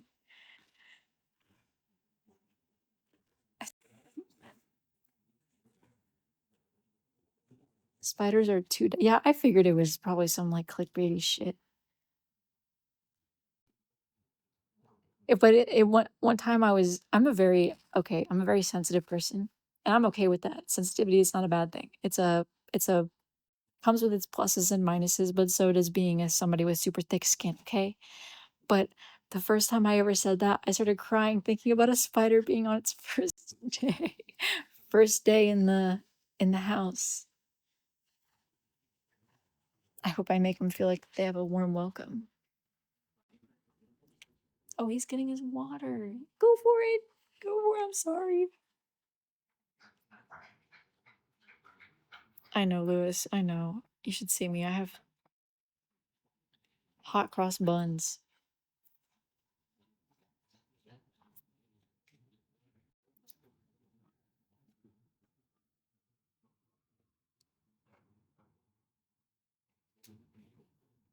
When you buy new tarantulas? I didn't know you could do that. I kept my recorder from the 5th grade, and I've been using it to haunt people in my life ever since.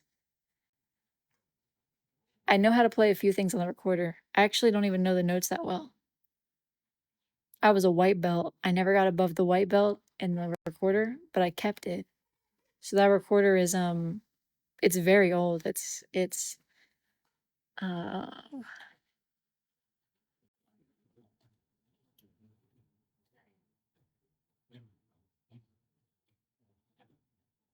is 14 or 15 years old. I have to I think I could learn I learned the notes at one point, and then Ooh, my roommates wanted me to stop playing it.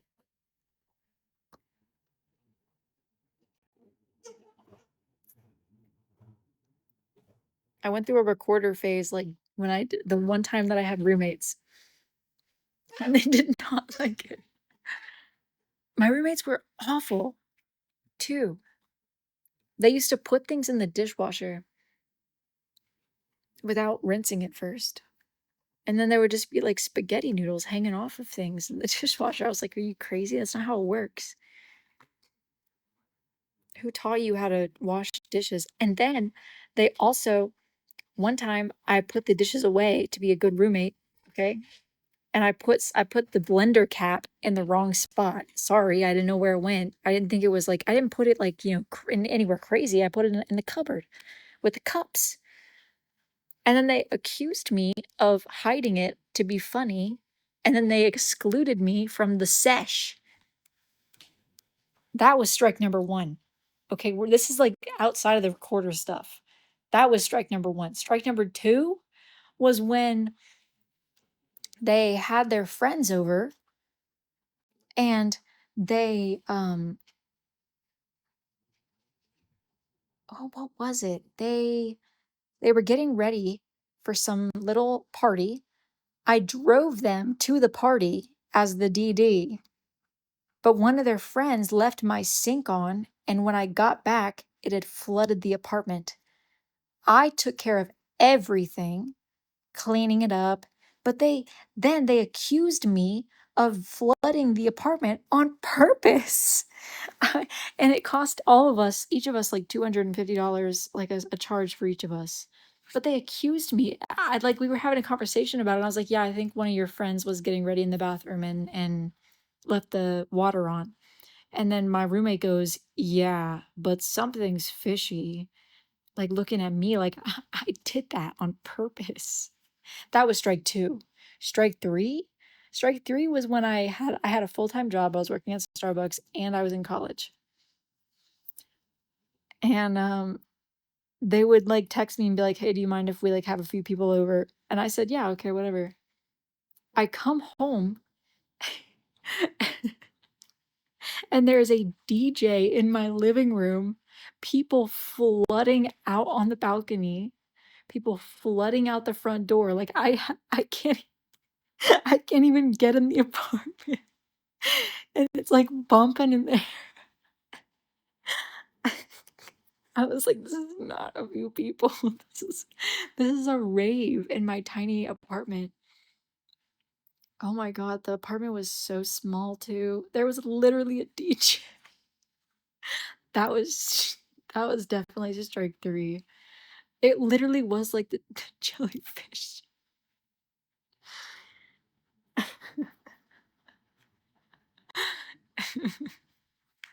It was so funny. I mean, it's funny now. At the time, it wasn't. I was like, it was 11 o'clock at night, and I just got done closing after a full day of going to school because I had a job, Like, I was, actually, like, doing work. No, they weren't in my room, but I was like, "Excuse me, guys. Pardon me. Pardon me."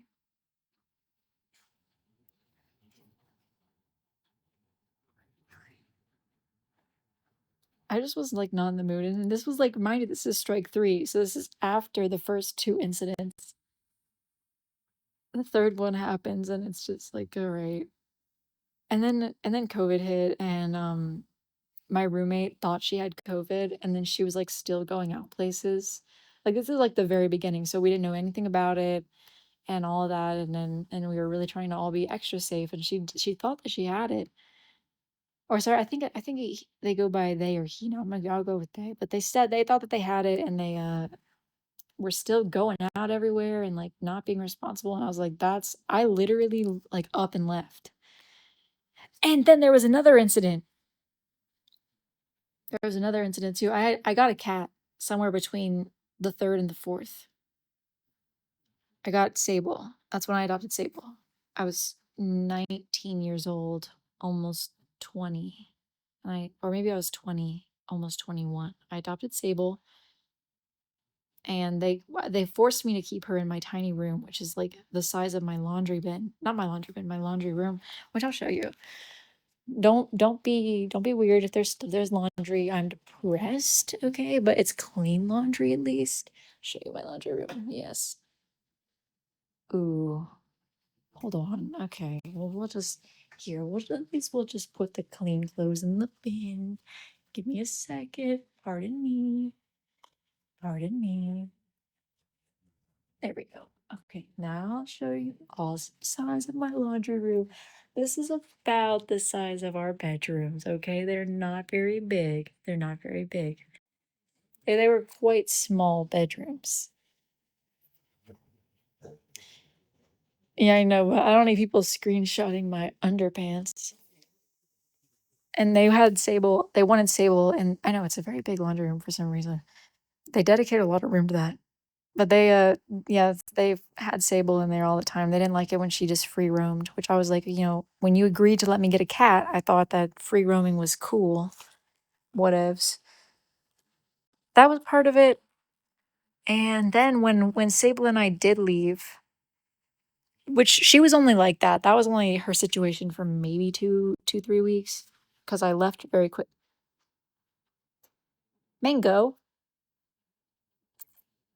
They weren't allergic, no. They were just mean, and they didn't like having to be mindful of my cat. Place. There you go. Mommy just wants to look at you. Down.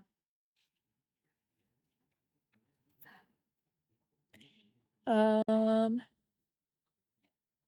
yeah, we up and left. I had to leave some of my stuff there because an entire room's worth of things you can't move out. So I just took, my clothes, as many as I could. This was like a few months before our lease ended. And then my roommate, I put my furniture in my room because first off, I didn't like my roommates. I didn't have that much furniture in the shared space. And I had some things that were valuable to me. And because they were partiers and drinkers and smokers and all of that, I was like, okay, I don't want to leave my valuables here where I'm not around to look at them with these people who are not necessarily the most responsible lifestyle wise. So I put it in my room. It wasn't to be petty. It was really just like I'm leaving, whatever. And then my roommate accused me. They couldn't find their wallet. And then they accused me of stealing their wallet and putting it in my room. Like, why would I do that? Why would I do that? And when I wouldn't let them in there to go check for it because I don't want you going through my things when I'm not here, you don't need to be in my room, because our rooms had locks on them that had a passcode. So in order to let this roommate into the room, I would have to give them the passcode. So now I'm going to be gone for this long stretch of time. You will have the information to be able to get into my room whenever you want. So no, I'm not giving you the passcode. I don't have it. And I know for a fact it was a table that they thought that they left the wallet on that I put in my room. I didn't, I'm a Virgo, okay? And I double checked. There was nothing on the table. I took everything off. I just had, I think it was a TV. Just put it in the room. Yeah, I know he has some fluffy on his tongue. That was the straw that broke the camel's back. I think they just wanted control. They're so weird. They were not very nice roommates. And I honestly, I'm not saying I was a great friend either at the time, okay? We were all really young. But these are like party people, and I find that party people don't really care about connection. They care about party, party, party, party. So when I would get my feelings hurt by stuff that they would do, they would be like, "Oh, we don't really care. We just want to, when's the next party? When's the next party, guys? When's the next party?" So that's when I got sober, when I was literally 20. That's all they would ever do, is we had a group chat and it was just for the parties. It's kind of crazy. That's when I decided I wasn't ever gonna have roommates again. And mind you, I could not afford it to not have roommates. So I had to take out extra loans. I was able to pay for like 75% of my first apartment out of pocket, like with working. And then I took out Like, I think I was using like 250 a month every month to pay for the rest of it. This was my third year of college. But then I started working the job that I have now. And at the very beginning, I made a lot of money all at once. And that helped me to be able to afford the apartment. I moved into a bigger one. And then it kind of steadied out. I don't make that much money anymore. It evened itself out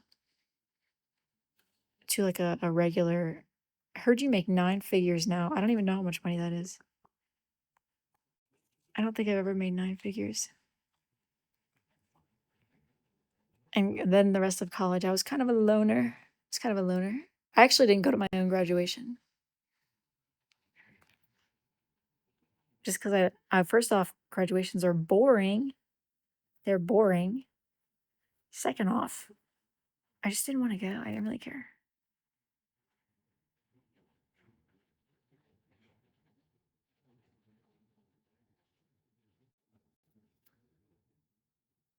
All you have to, because like imagine your options are you can go to your graduation and sit through that shit, or you could just not and then go pick up the degree.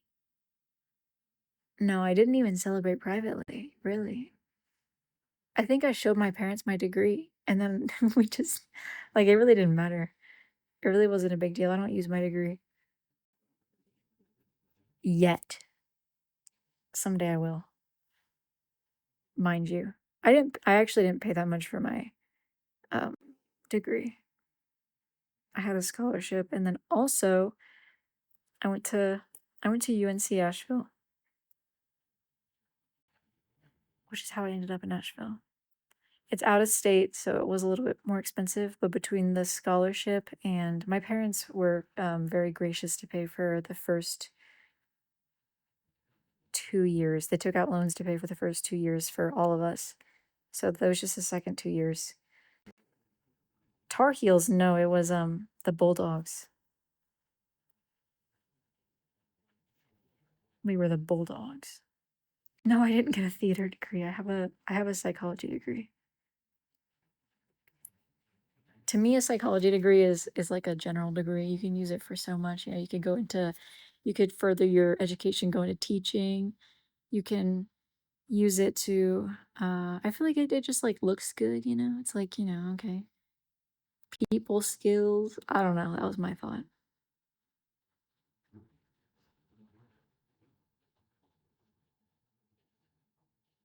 You're going into cinema?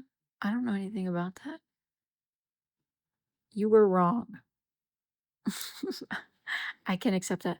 I feel like for what I want to do, I would like to do to own my own funeral home, a green funeral home, where they do composting and stuff, and then plant trees instead of having headstones.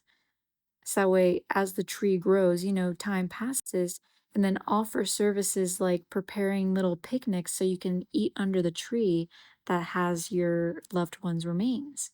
That the compost is using to grow the trees. I feel like that's like a really lovely way to celebrate life. That's my thought. Don't take my idea, or do. I would like it if that existed in many places. But I feel like for mortuary school and like we're getting into mortuary stuff, having a psychology degree looks good and can help move. I feel like that would be able to move you further because it shows that you understand grief. That would be my thought. And also would help me get into a better mortuary school because I already have a bachelor's. That is Edgar. How'd you know? I'm not gonna, although I don't know if I actually want to do that. It's just that's just one of my many thoughts. I think you can do anything you want.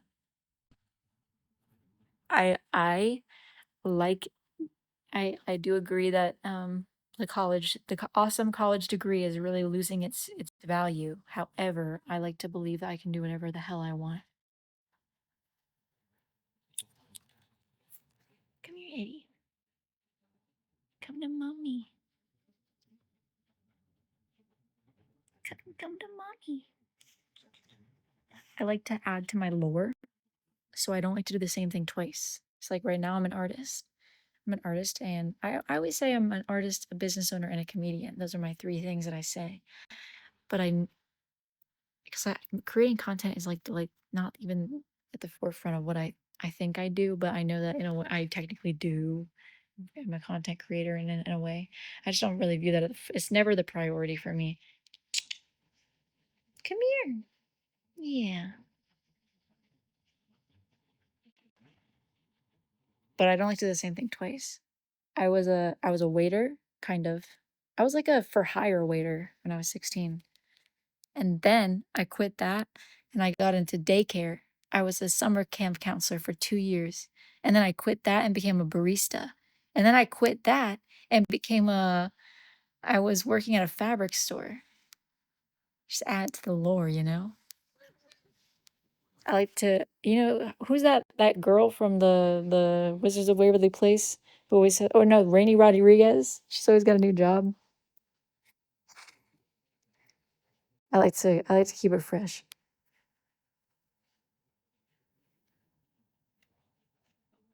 Yeah, I'm actually the job market does make me nervous.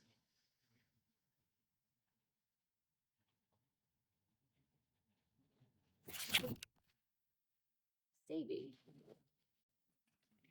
Was that necessary? I probably would be a really good real estate broker. I have some my one thing I inherited from my father is his charisma. I got the charisma. I think I could be a good salesman.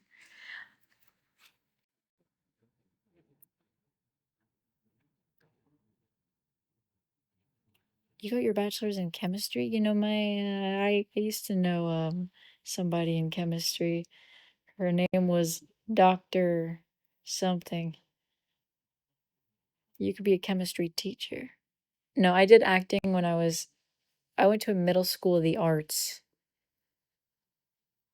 when I was in middle school, obviously. You had to audition for it and there was like different cores and mine was theater. And so I had to act and I hated it. I hated it. I thought I liked the limelight, but the more that whenever I would like get a role, I always found myself feeling like I just did not enjoy it. I was like, I'm not good at this. It was not my thing. Oh my God, no. I went to the middle school of the arts when Victorious was in its prime. That was insufferable. The way that people acted at that school while that show was on air and at its prime was insufferable. I I wish that there were cameras rolling for real so I could show you. I mean, these people, everyone thought they were the main character. It was so cringy, but it was cute. It's okay. But because it was such a small school, unfortunately, we didn't have very many elective options. And you also didn't get to choose your elective. So I got placed in this one elective called handbells. And it's like these bells that you hold in your hand and everyone has a different note and you ring the bell when the note comes and it forms a song. And I got forced into doing handbells on a on a every other day for 2 years of my life. There was also piano and also PE. I got put in creative writing too. I think I actually liked the handbell elective. But in high school we had online PE. If you could do PE online over the summer. You just had to put if you like you have to pretend like you ran the mile and then you had to go in and take a test and I'm pretty sure I passed with an A.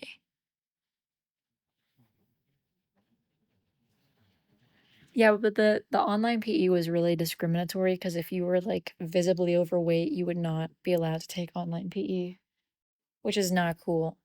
That's who it should be for.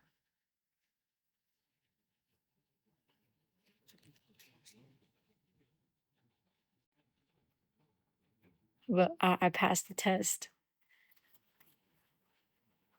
Yeah, I know. I think that they had good intentions, but like imagine not being able to take online PE because you were too big. Aw. Yeah, I faked my workouts. I lied for the entirety of online PE. Because I mean, I know I'm athletic. I don't need them to do that. I don't need them to measure my athleticism. This was in the Michelle Obama era that I took online PE. You know how she was. She was, always she took away all the sodas and made them diet, and she took away the chips and made them the baked versions. And that's what we had to deal with for a really long time. I don't know if it ever ended. Yeah, she took away the ice cream. We were all really mad about it. She took away the French fries. You couldn't have anything. I mean, my parents didn't let me eat at school. They always packed my lunch for me, but everyone was really mad about it. They were not cool. Mainland. I actually am a huge advocate for food, the way that you eat and how it affects your body, but also like in a healthy way, which is kind of hard to balance. But I'm telling you, when you're 15 and you're hormonal and you want chips, you want chips. Wasn't me, but it could have been. I used to really like when I at that age in my life, I used to eat like a bird for some reason. I used to like unsalted pretzels. It was a really sad life. My only gripe these days is Red 40. I wish people understood how much Red 40 affects you. Oh, here we go.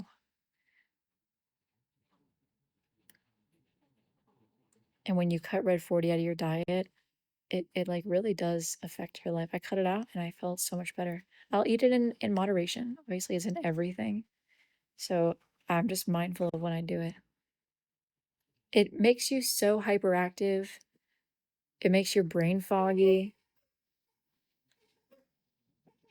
It can cause so many different issues that when you don't feel good physically and you're like, oh, like what's going on with my body? Red 40.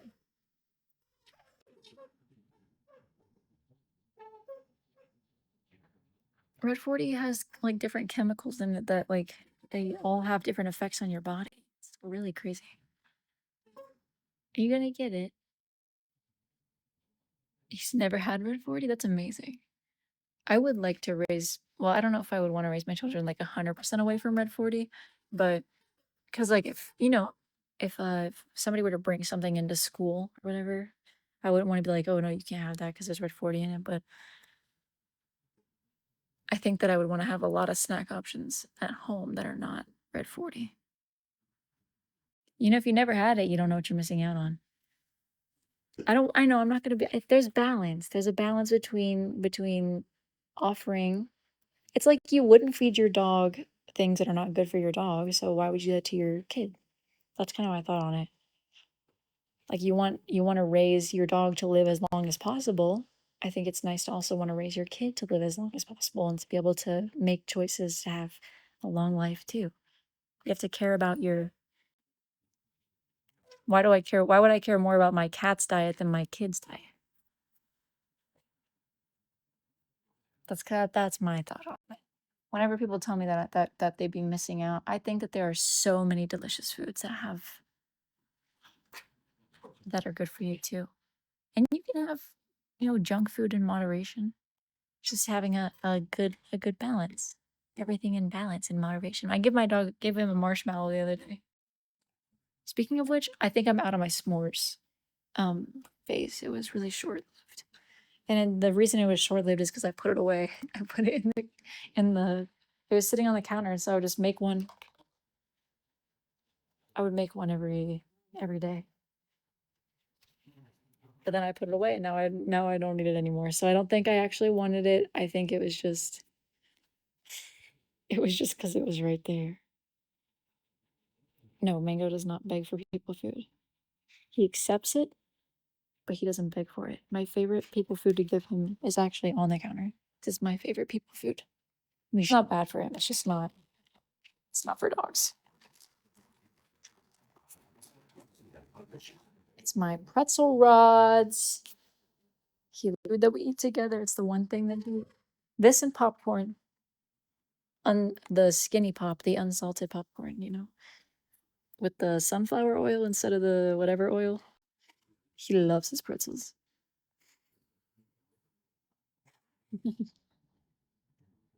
And Edgar loves his dog food. Mango's dog food. Mango. Sit. He can be even more gentle. It's a trick of him. He's gentle. Gentle.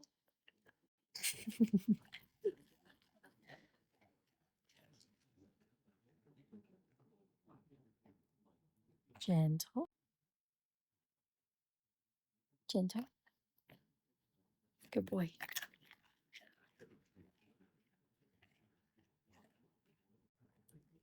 You see? He doesn't want me to be in his mouth. But I would get it if I had both hands. I give Mango right now, he eats Spot and Tango, which has actually gotten more expensive, like really expensive. But I have to wean him off of it.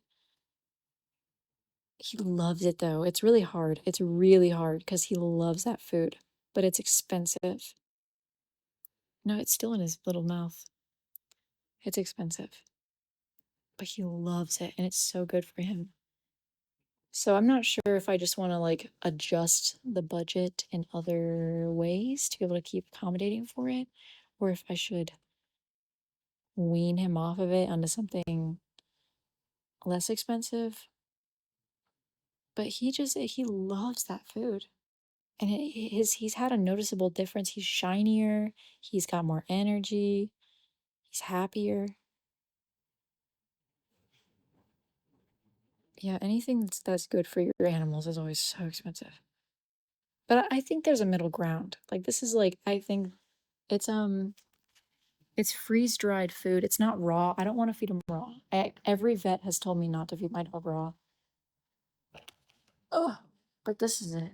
It's a freeze-dried fresh food. Has minimal ingredients. You get the benefit of feeding your dog fresh food, but without like having to store it like you would feed fresh food.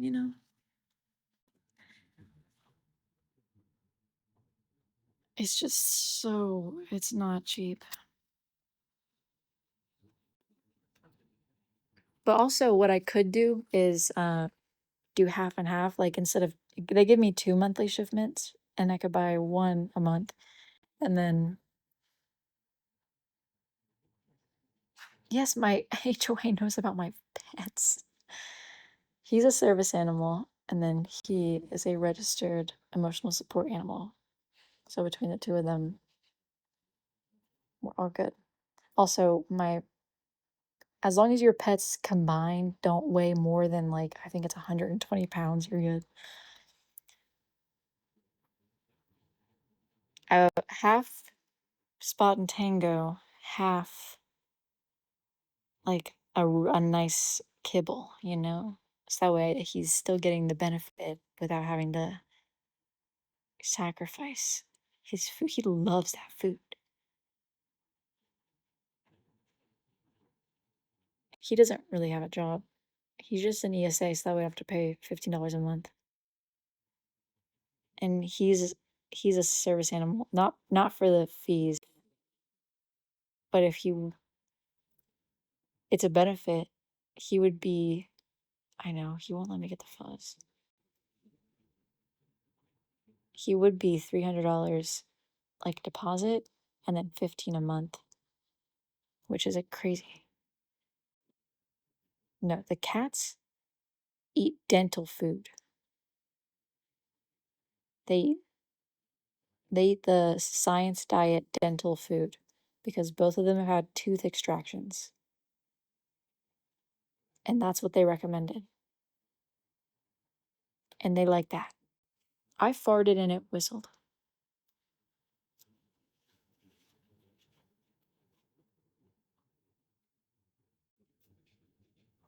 The science diet food is only $30 per bag. so it's not bad. Isn't that right? You're not as expensive. No, you're not. You're not. You're not expensive. They go through one bag a month.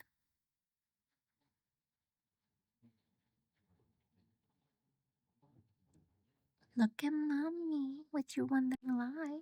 You're so cute. Stop talking about Jimmy and Timmy. They go through one bag a month, $30. My cats, I want to get them their teeth done regularly because the tooth surgery was expensive, and I feel like it's less expensive to be proactive and just get them to get their teeth cleaned once a year with their normal pet visit. I also would need to figure out their claws because they won't let me clip their claws, but his back claws are getting long.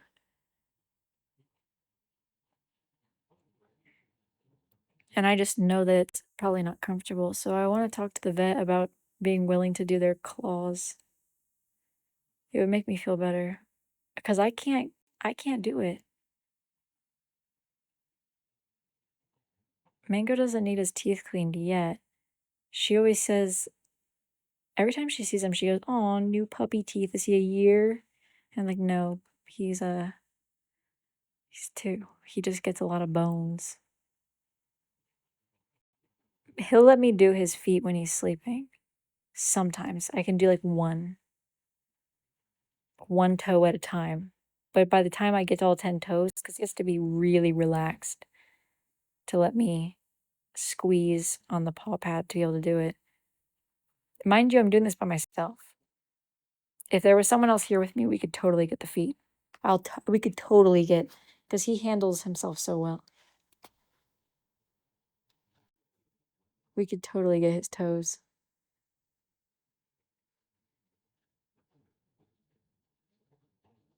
Careful with bones. Yeah, that's a good point. He just likes, here's his bone over here. He like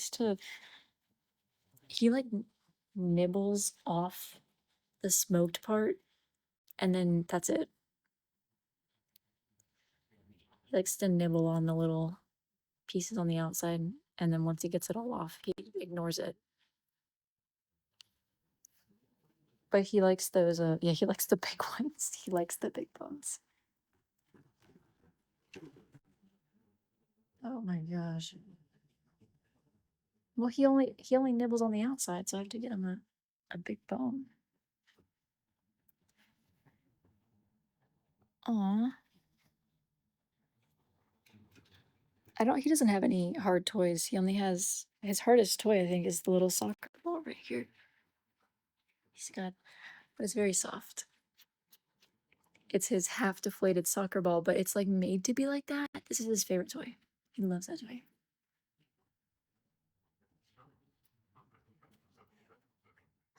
12 years. Oh, yeah. See, this is what I'm saying. Edgar will tolerate it, and then it like reaches a point. Okay, Mango off. But he's gentler with Edgar than he is with Sable. He likes to play with Sable. He likes to play bow at her. But with him, he likes to lick Edgar. Sable is definitely still under the couch, I think. No? Saby, there's your ball, Mr. Mango. His naked tennis ball. What's that thing called? The popsicle? His big popsicle? Some fuzz? It's usually just dog toys. Oh, there you are.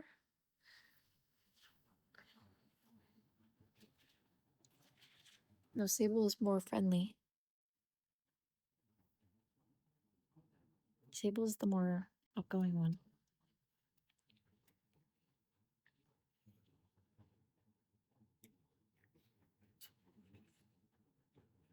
Mango, are you excited to have 2 days?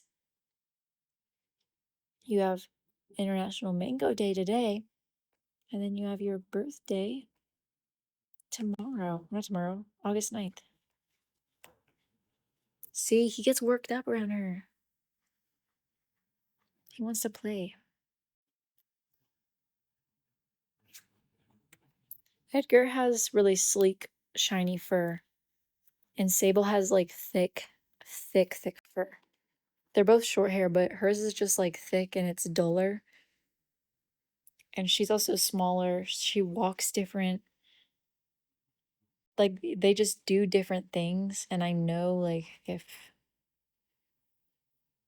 I don't know, you can just tell what I can tell who they are by what they're doing, like the way they enter the room. Also, Edgar keeps his collar on. Sable doesn't. The reason I make sure Edgar has a collar on is because he only has one eye. And so he can get spooked easily if somebody, him or Sable, walks up behind him and he doesn't hear it. So him having the little bell on his collar, the little twinkle when he walks, helps the other animals to know that he's coming in the room and not to spook him.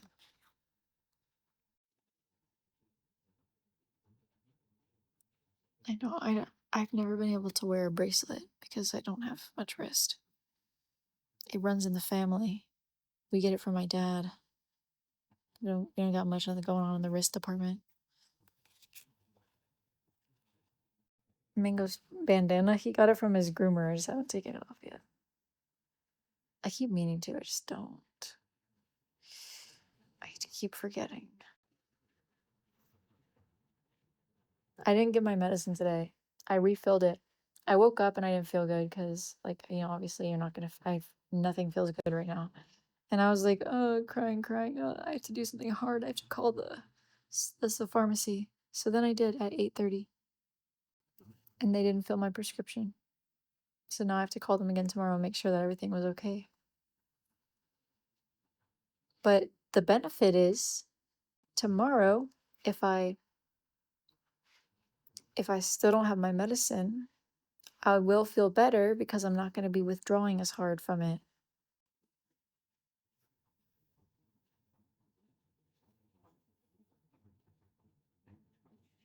No, I don't do any cleaning until the morning.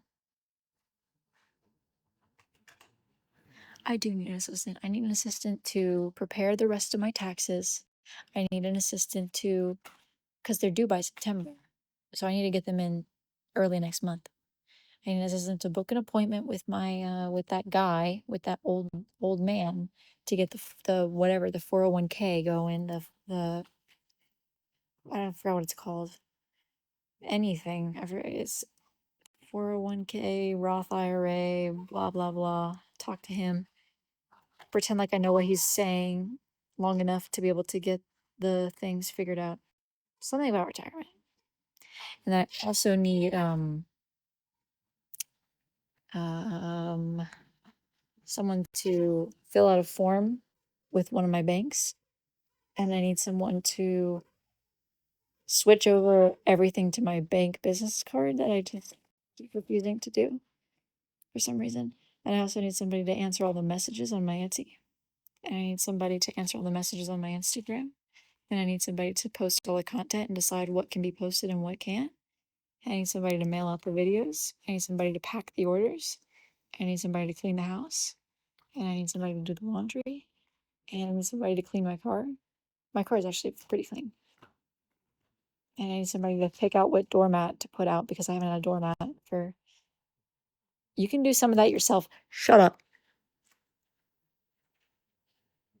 I need somebody to pick out what doormat to choose because I have 3 doormats. I'm between the watermelon one and the lavender one.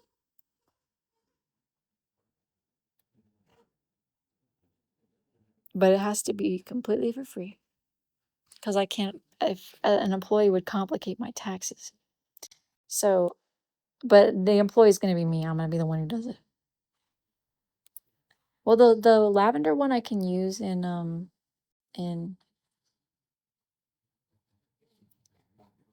I can use that in the fall, but I can only use the watermelon one in the summer. So I really think I should go for the watermelon. I like cleaning too. I just don't always have time to do it. But it doesn't really get that messy because it's just me. It's just the fuzz.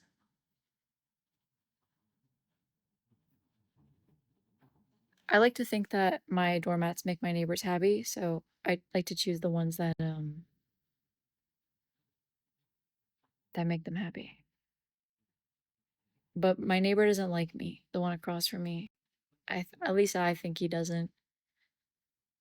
Because one time my dog got out and I just froze. He's an older man,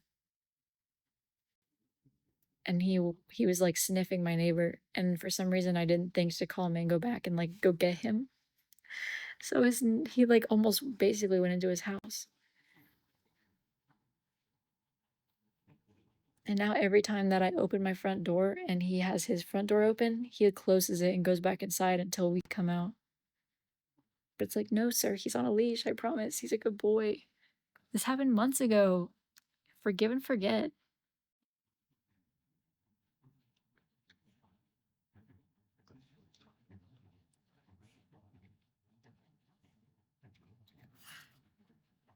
At a certain point, oh, bye, mainline. I hope you have a lovely evening. Forgive my puppy Mango. To be fair, he has a cat, but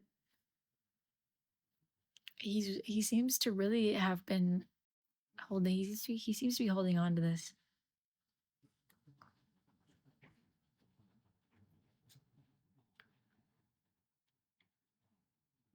The other day, yeah, I have somebody to help me with my retirement account. It's some old dude that my accountant recommended. I don't like my accountant. Well, I mean, I do like her, but what I don't like about her is that she calls me all the time to try and remind me to do stuff. And I don't like it when people try to hold me accountable to doing things and I really don't want to do them. She's like, it's like a call every day, and I have to ignore it. And then she sends me an email, and then I ignore it. And then she sends me another email being like, if you don't respond by this time, we're going to believe you no longer. Yeah, I know she's doing her job. It's been really hard lately. It's hard. There's so many steps, and it feels like money people speak a different language sometimes. So I had to have a friend of mine like decode it for me, and then I was able to work through the steps, and we've made progress. Let me get it. Thank you. What about the fuzz? Imagine this being in your teeth. I'm more financially literate than I was, but I'm not. I'm not that financially literate. I can only do so much. Oh, and the other day, oh, this isn't that funny. When I got that stain on my ceiling from my neighbor leaving her dishwasher on and it leaking through, um, the guy came in here. Whatever. Actually, what was I looking at it for? Oh yeah. Okay, I was trying to see if I had gas in my apartment because I had a sulfur smell and I was like, okay, that's they make it so that way if there's like a gas leak, that it smells really bad. So that way it signals to you that something is wrong. And so I had this strong sulfur smell and I was like, okay, what does it smell? What's going on? Check to see if I have any gas in my apartment.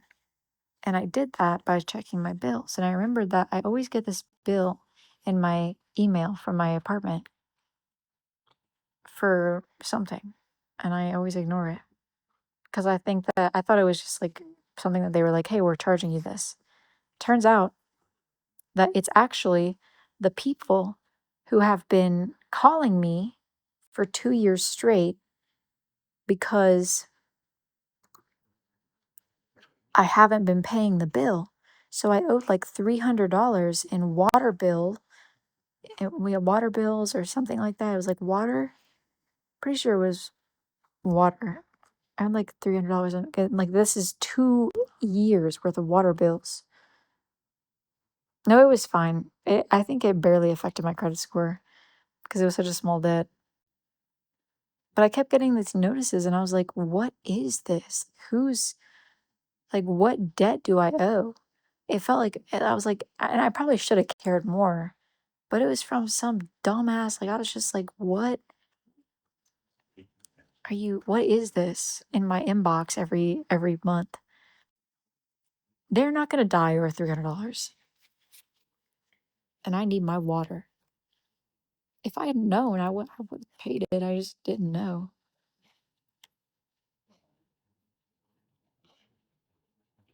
It was so rude. Sometimes I find out that if you just don't, sometimes it's fine. That's what I've learned in my adulthood. You sometimes just don't care. Just wait until it's important.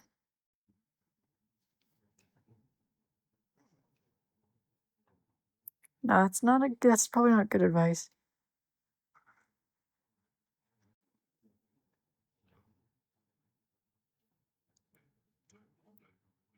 I'm very responsible with many, many things, but one thing I'm really bad at is all these bills because they're due on different days. So I have my car insurance on auto pay, finally. My dad is my guarantor for my student loans. So what he does is he pays my student loan and then he goes into my bank account, which I gave him access to. He's perfectly reasonable man. He's not going to steal my money, and he takes out the amount that he like pays himself back. It's not it's not very adult of me, but sometimes like those little things just mean a lot. There's nothing wrong with having somebody support you in little ways, you know. He also pays my phone bill, but it's only $5 a month. He doesn't charge me for that. The thing is, my mom and my dad together as a team, they can work together on those bills. It's not like they have to do all the bills and clean the house and run the business. Well, they don't have a business, but like do their jobs, take care of their pets. They don't have to do that all by themselves. They have each other for that. For me at this point in my life, it's me. I do the bills, I do the cleaning, I do the animals, I do the taking care of myself. God forbid. I do the car, I do everything. And so when somebody does offer a little bit of support, as far as like it's still my money, I'm still paying for it, but when he was like, "I'll take this off your shoulders," the way they stop calling you and me, I was like, you know what? Yeah, hell yeah. I just have really strong nails. I think you're just kind of born with it, or you're not. Some people like it, some people hate it. I don't. I like it. I like having long nails. I don't really like having short nails. Every time I do, because this part of my skin right under my nail hasn't touched anything in so long because it's always being covered by nail. It feels weird, so I just keep them long. I also don't like it's they're so strong. So you know some people have long nails and they have really like thin nails.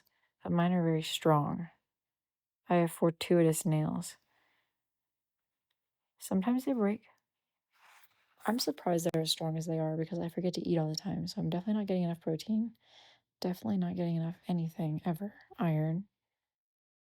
So I just think that they're naturally strong. Oh, you're gonna get a wedding planner? I wanted to get married once. It's okay.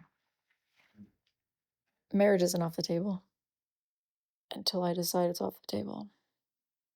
Play hard to get? No. Play hard to get rid of.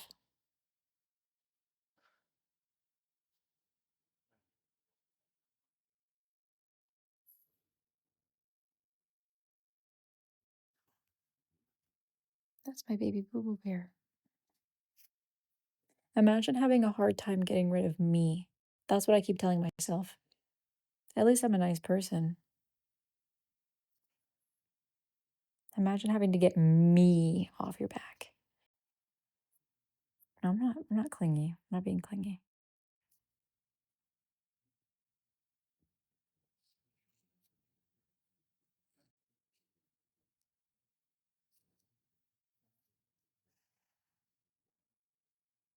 I'm also not really playing hard to get rid of. I'm rid of. I'm rid. I'm in the trash can. Oh, Mr. Mango. It's time for us to go to bed. Are you ready, Mr. Sir?